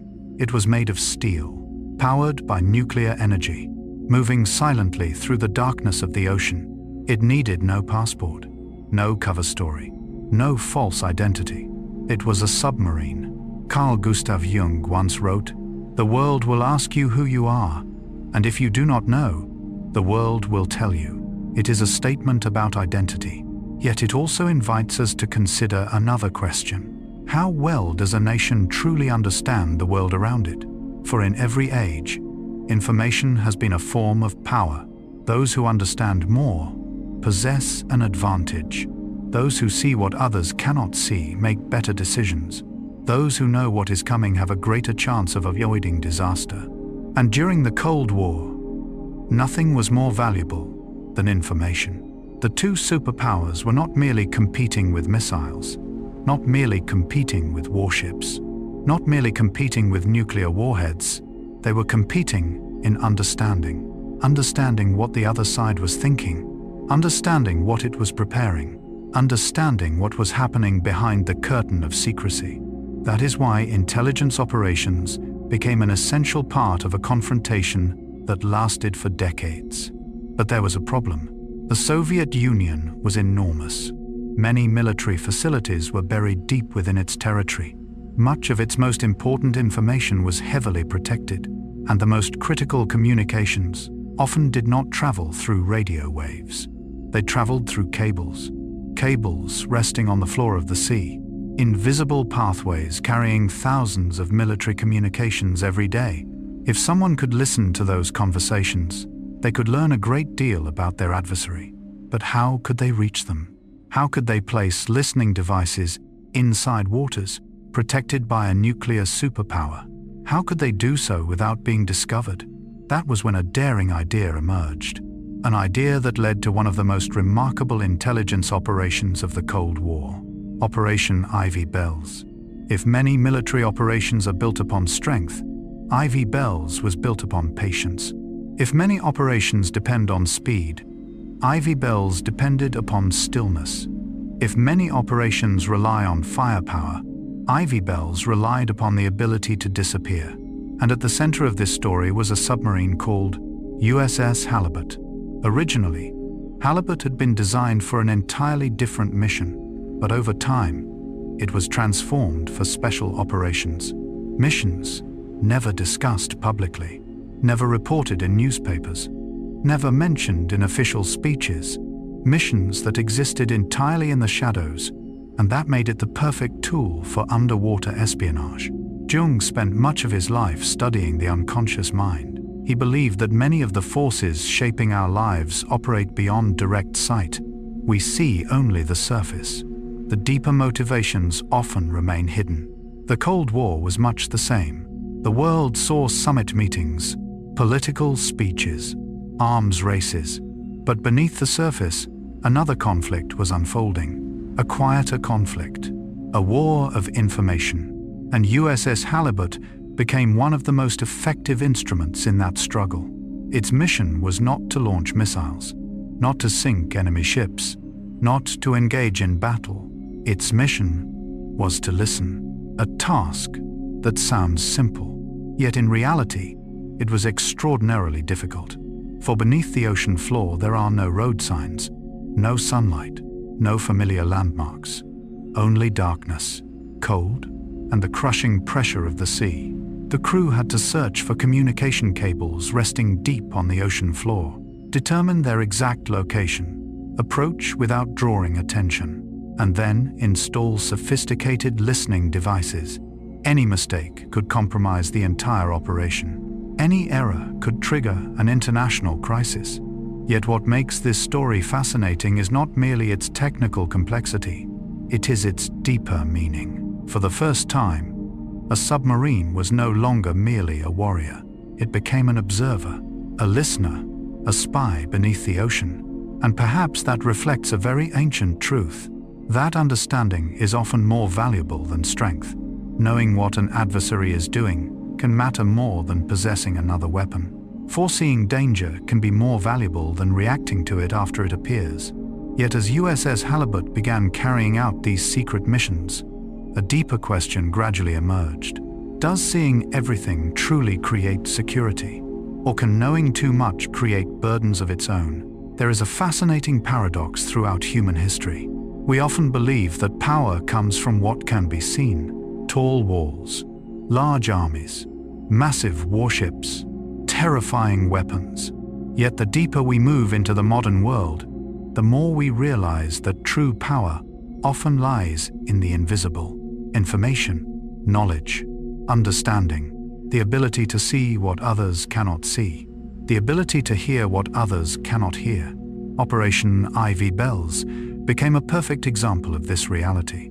For years, listening devices attached to undersea military communication cables quietly collected enormous amounts of information. There were no explosions, no battles, no victories announced to the public, only recordings, data, small fragments gradually forming a larger picture of an adversary. Carl Jung once wrote, "Knowledge rests not upon truth alone, but upon error also." The same is true in intelligence work. Information rarely arrives complete. It often appears as fragments, disconnected signals, incomplete stories. And the task of analysts is to assemble those fragments into meaning, much like a psychologist listening to dreams. A single dream may seem confusing, but many dreams together begin to reveal deeper patterns. Ivy Bells functioned in much the same way. An individual conversation might appear insignificant, but when viewed over time, those conversations began telling a larger story. A story about military activity, about force deployments, about strategic priorities, about how a superpower thought. And that is what made USS Halibut such a perfect spy. Not because it was the fastest, not because it was the most powerful, but because it was the most patient. In the world of intelligence, patience is sometimes the highest form of strength. Jung observed that modern people are often obsessed with action. We want immediate responses, immediate results, immediate answers. Yet the deepest discoveries often emerge from long observation, from sitting quietly, from listening, from allowing time to reveal what haste cannot. USS Halibut embodied that philosophy. It did not race in search of glory. It did not hunt targets like attack submarines. It did not carry the burden of nuclear deterrence like the great ballistic missile submarines.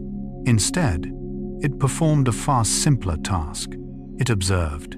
And sometimes, observation is the most powerful action of all. Perhaps that is why this story carries meaning far beyond military history.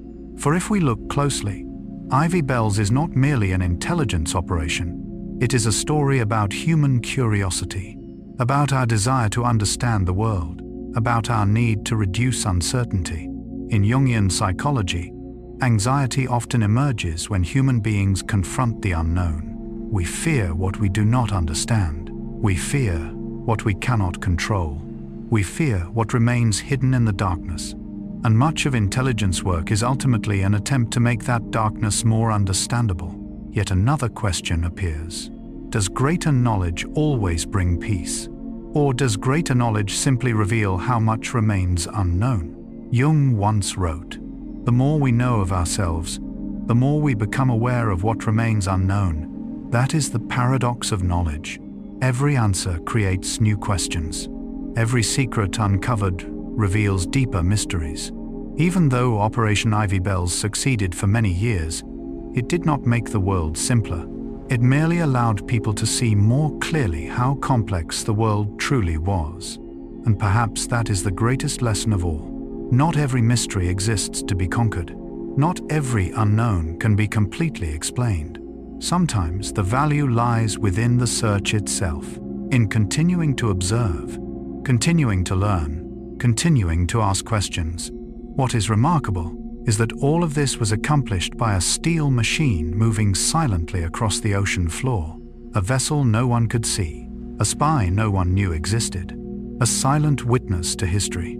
But like every secret operation, success could not last forever. Over time, intelligence missions became increasingly complex, defensive measures grew more sophisticated, and while submarines like Halibut quietly gathered information, they themselves faced countless dangers. For beneath the ocean, the enemy was not only another nation, not only hidden secrets, but also the most unforgiving environment humanity has ever attempted to conquer. A world where a single mistake could lead to catastrophe.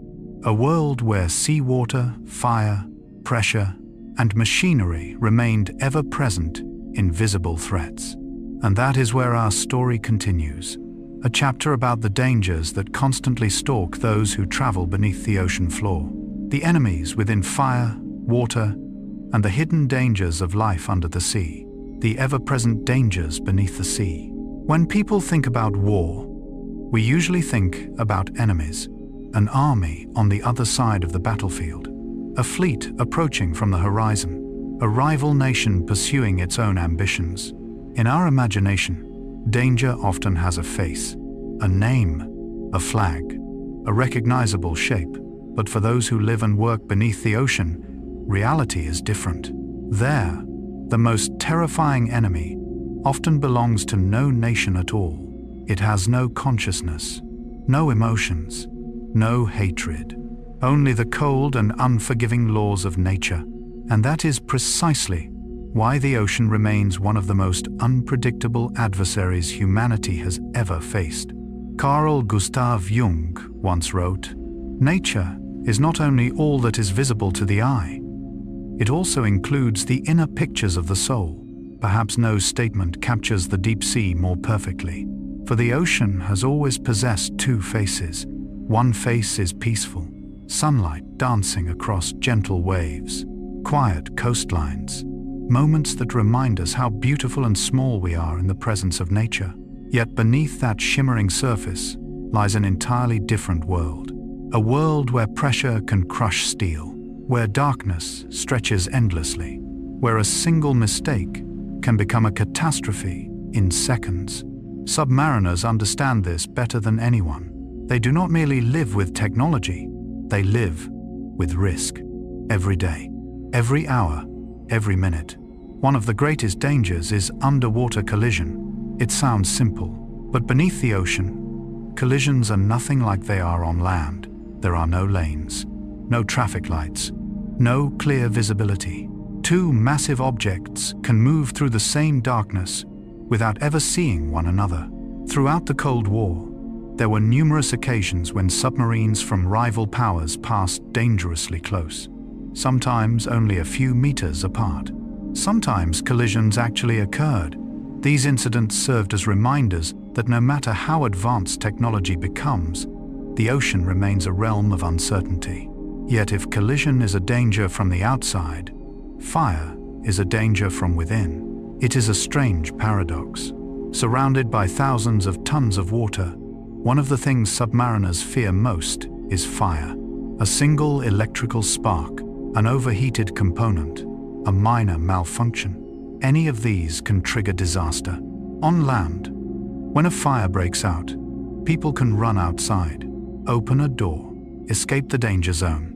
But aboard a submarine, there is nowhere to run. no open spaces, no easy exits, only narrow passageways, sealed compartments, and people whose survival depends entirely upon one another. That reality turns every sailor into part of the safety system. No one can afford to think. That is someone else's responsibility. Jung believed that a community becomes truly strong when every individual accepts responsibility, not because they are forced to, but because they understand that their fate is connected to the fate of the group. A submarine is a perfect example of that principle. One careless person can endanger everyone. One vigilant person can save everyone. And then there is water. It sounds strange to call water a threat aboard a vessel designed to operate underwater, yet it is true. A submarine survives by keeping the ocean outside. A single crack, a damaged pipe, a malfunctioning valve, and seawater can rush in with terrifying force. At great depths, water pressure is no longer gentle. It becomes an invisible wall weighing millions of tons. And once it finds a way inside, human reaction time is often measured in seconds. Those who serve aboard submarines understand that they live beside a patient adversary. The ocean is never in a hurry. It does not become angry. It does not hate. It simply waits, waiting for a mistake, a moment of carelessness, a lapse in attention. And perhaps that is what makes it more frightening than any human enemy. Because you cannot negotiate with the ocean. You cannot persuade it. You cannot convince it to change its laws. You can only respect it, learn to live with it, and prepare for the worst. That is why life aboard a submarine is not centered solely around technology. It revolves around training, repeated endlessly, day after day, year after year. Fire drills, flooding drills, equipment casualty drills, emergency response exercises, so frequently that many sailors can perform them almost by instinct. To outsiders, it may seem repetitive, even boring, but to those who live beneath the sea, it represents the difference between life and death. And from here we begin to touch upon a deeper lesson, a lesson not only for submarines, but for all of us. For the greatest dangers in life rarely arrive as enormous disasters. More often, they appear as small details that are ignored. A bad habit, a careless decision, a seemingly insignificant mistake, much like seawater finding its way through a tiny crack, slowly creating consequences far greater than anyone expected. But how do submariners learn to live alongside these dangers without being consumed by fear? How do they remain calm in an environment where mistakes can cost lives? History often poses an interesting question. What allows human beings to continue working in places where danger is always present? What allows a sailor to step aboard a steel vessel, descend hundreds of meters beneath the ocean, and know that a single error could have irreversible consequences? The answer is not courage alone, nor recklessness. It is something deeper: discipline. Carl Gustav Jung once wrote, "You are what you do, not what you say you'll do." In the submarine world, those words become a rule of survival. No one is judged by promises. No one is judged by good intentions. People are judged by actions, by checking a valve one more time, by verifying a procedure one more time, by following seemingly boring rules thousands of times in succession, because those repeated actions create safety. One of the things that surprises many people when they learn about the U.S. submarine fleet is the immense amount of training every sailor undergoes. They rehearse emergencies until their responses become instinctive. A fire in the engine room, flooding, loss of power, a reactor casualty, a damaged control system. Every scenario is simulated, repeated, then repeated again. Not because they expect it to happen, but because they know that if it does happen, there will be no time left to learn. Life works much the same way.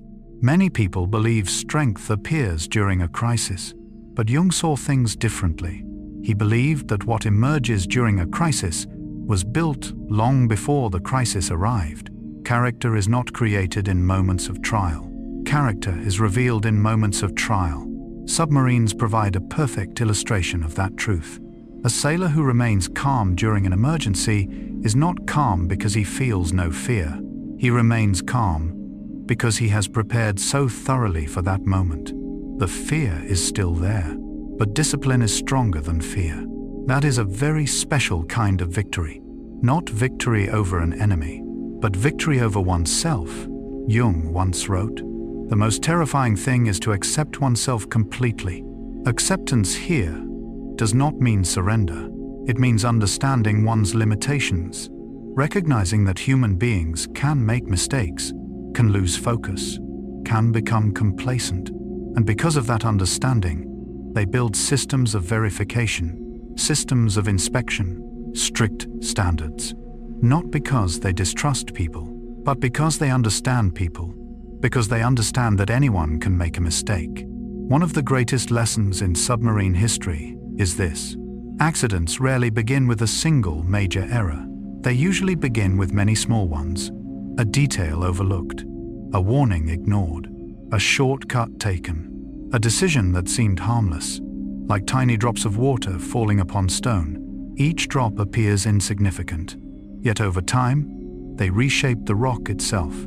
Life is much the same. Small choices repeated every day often shape the future more than rare dramatic decisions.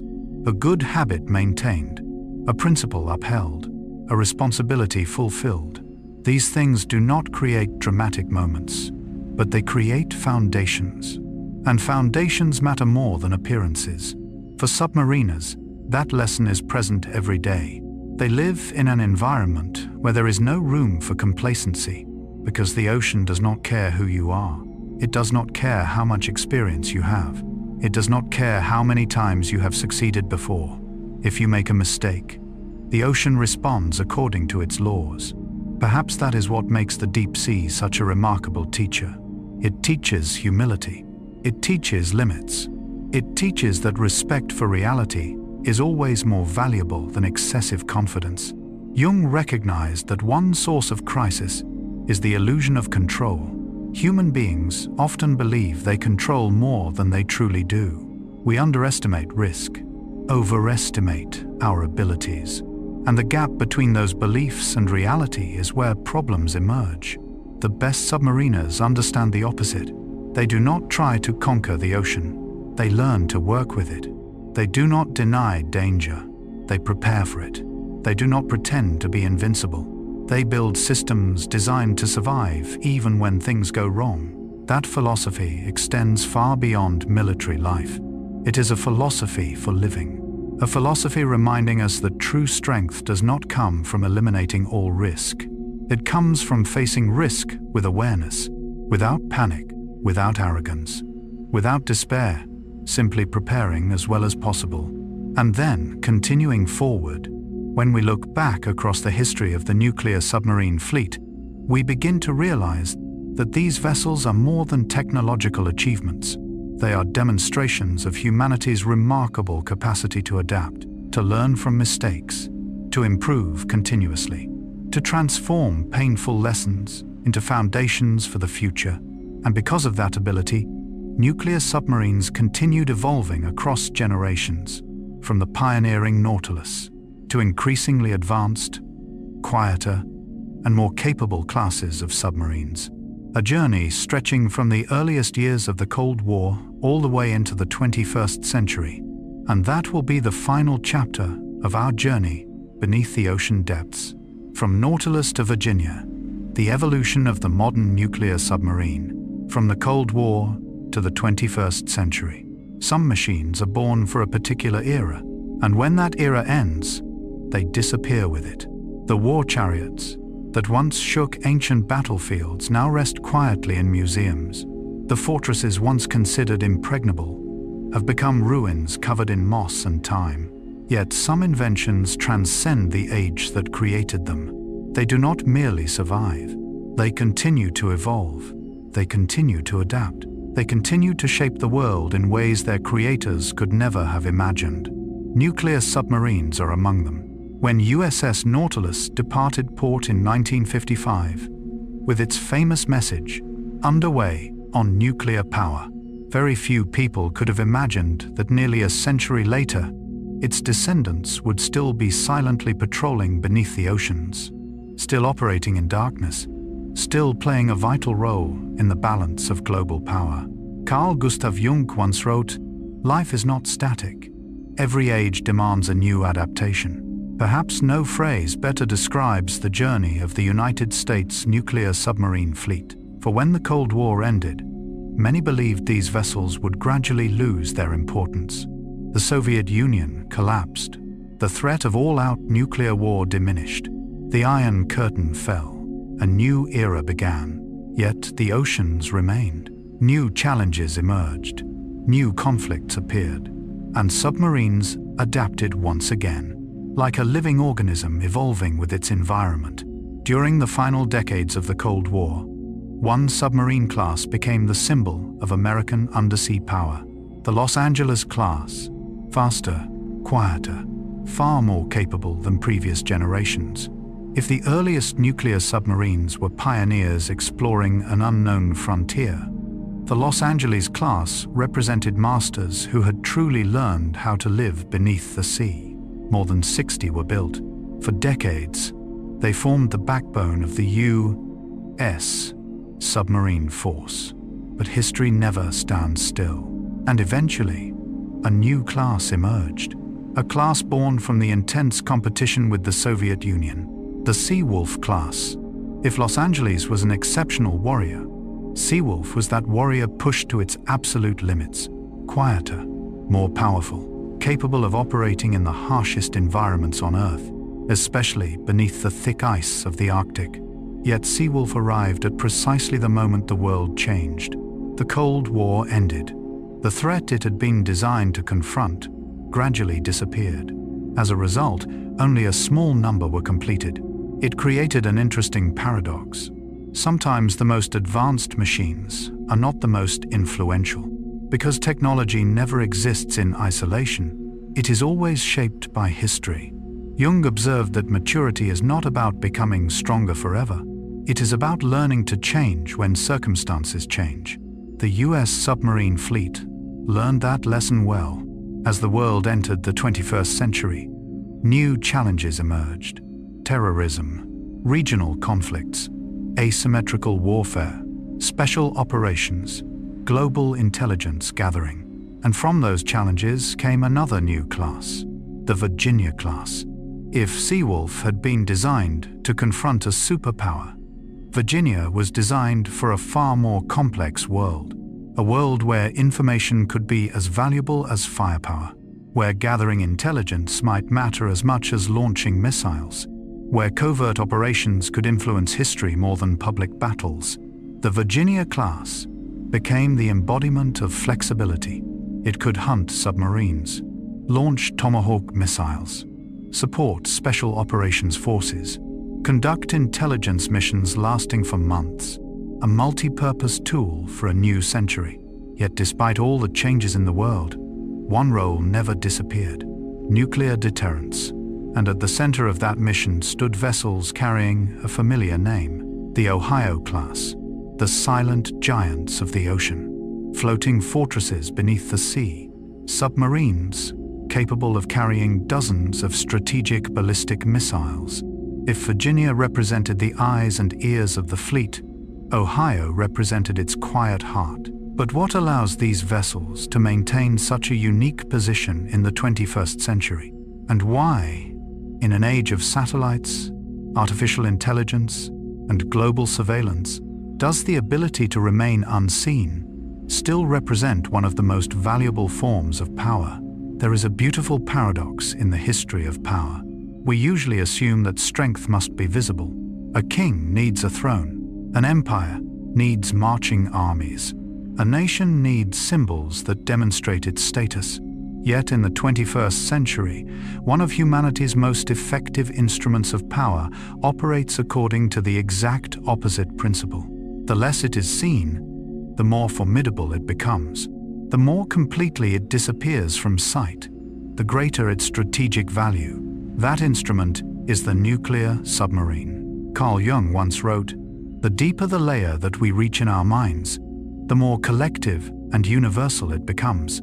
Perhaps this is also how we should think about the ocean. The surface is where we find waves, storms, and everything visible to the eye. But in the depths exists another world, a world of silence. A world where the most significant events often unfold without a sound.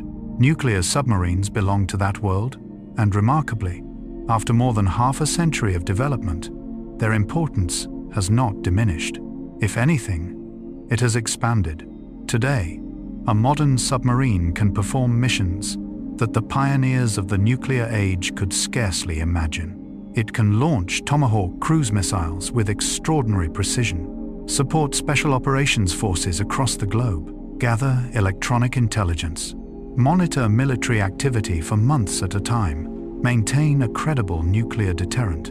And it can accomplish all of this without public attention, without displays of power, without grand announcements, without spectacle. Jung frequently spoke about what he called inner strength, a form of strength that does not need to prove itself, does not seek external validation, does not constantly demand recognition. It simply exists, quietly, steadily, reliably. And because of that, it becomes trustworthy. In many ways, nuclear submarines represent the military embodiment of that philosophy. Their greatest power lies not in what they do, but in what others know they are capable of doing. Not in wars that have been fought, but in wars that never happened. That distinction matters greatly. Looking back at history since the Second World War, we encounter a remarkable reality. For decades, nuclear powers possessed vast arsenals capable of unimaginable destruction. Yet the world never witnessed a full-scale nuclear war. The reasons are complex, but part of the answer lies beneath the sea, in the silent deterrent forces hidden in darkness, the submarines quietly patrolling, the sailors working unseen, the missions that never appear on the evening news. Their existence helped preserve stability in an uncertain world. And that leads us to a deeper lesson about influence itself. Human beings often measure influence through visibility. Who receives the most attention? Who is discussed the most? Who stands beneath the spotlight? Yet history repeatedly reveals the opposite. Many of the forces that shape the world operate quietly behind the scenes. Scientists, engineers, people who maintain systems most of us never see.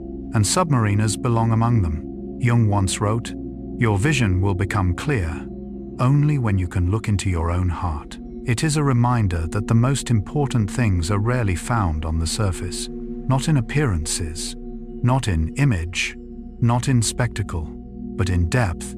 And perhaps that is the greatest lesson from our journey through the history of nuclear submarines. From USS Nautilus to George Washington, from the silent hunts of the Cold War to covert intelligence missions, from tragic disasters to extraordinary technological breakthroughs. All of it leads to the same conclusion. Human beings do not truly conquer the ocean. We learn to live with it. We do not truly control the darkness. We learn to navigate through it. We do not eliminate danger. We learn to face danger with knowledge, discipline, and humility. And perhaps that is exactly what Carl Jung hoped to teach through his exploration of the human psyche. That true strength does not come from removing the unknown.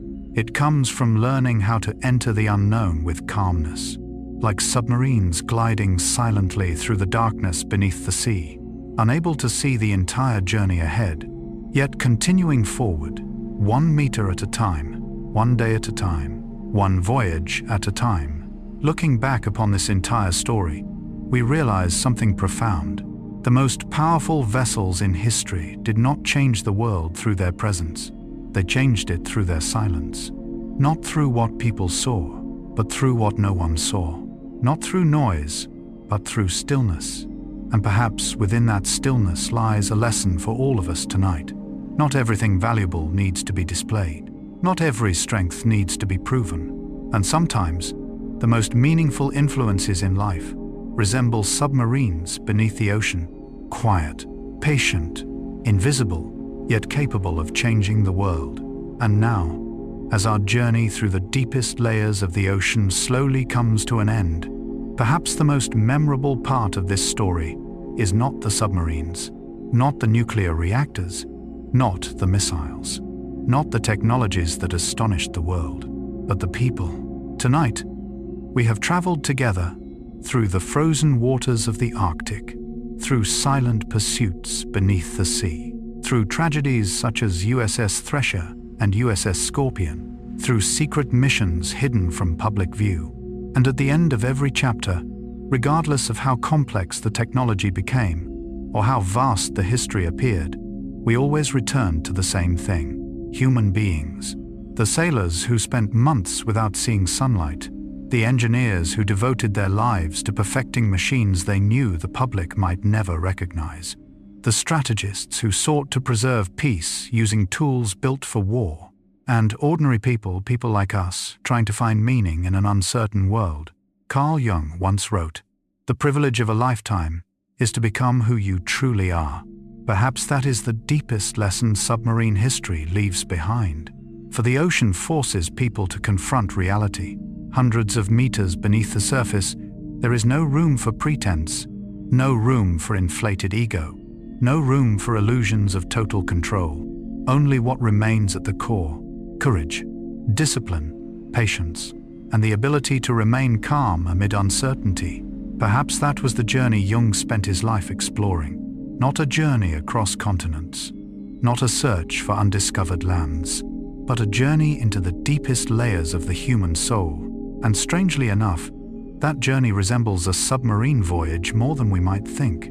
For the deeper we descend into the ocean, the less light remains. And the deeper we travel into ourselves, the more familiar landmarks disappear. Yet it is often in those darkest places that we discover the most important truths.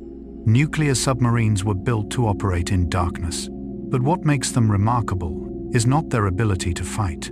It is their ability to endure, to adapt, to keep moving forward even when the entire path cannot be seen. And perhaps that is exactly what life asks of each of us. None of us truly knows what tomorrow will bring. None of us possesses a complete map of the future. None of us can see the entire journey ahead. Yet like the sailors beneath the sea, we continue onward, one day at a time, one choice at a time, one small moment at a time, trusting that we will find our direction amid the fog of uncertainty. Looking back upon tonight's story, we discover one final and beautiful paradox. The most powerful vessels on Earth spend most of their lives hidden. The most important missions occur in silence.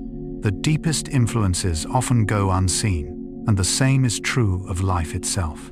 Not everything valuable needs recognition. Not every success requires applause. Not every strength needs to be displayed. Sometimes the most meaningful things are also the quietest. A kindness no one notices. A responsibility fulfilled each day. A word of encouragement offered at the right moment. A silent perseverance sustained over many years. Like submarines patrolling somewhere in the vast ocean, invisible to the world, yet quietly helping to shape it. And now, as our story gently draws to a close, perhaps it is time to allow yourself to rest. Let the images of the deep ocean slowly dissolve into darkness. Let the echoes of history fade into the distance like waves beyond the horizon. Let your mind drift peacefully across calm waters after a long voyage. If today has been difficult, may tonight bring you peace. If worries have followed you through the day, may sleep restore your balance. And if you are still searching for yourself, may you always find the patience to continue exploring the beautiful depths within your own soul. Thank you for joining us on this journey through history and psychology tonight. If you enjoy thoughtful historical stories told through the lens of Carl Jung, and if you would like to continue exploring the mysteries of humanity, civilization, and the unconscious mind, please consider subscribing to the channel, turning on notifications, and leaving a comment telling us where in the world you are listening from. Your support helps make more journeys possible, more stories, more discoveries, and more peaceful nights for all of us. For now, close your eyes, take a slow, gentle breath. Relax your shoulders and let the waves of the ocean carry you farther away from the worries of today. And like the silent submarines drifting through the darkness of the deep sea, allow your mind to gently drift into sleep. Good night. Sleep well.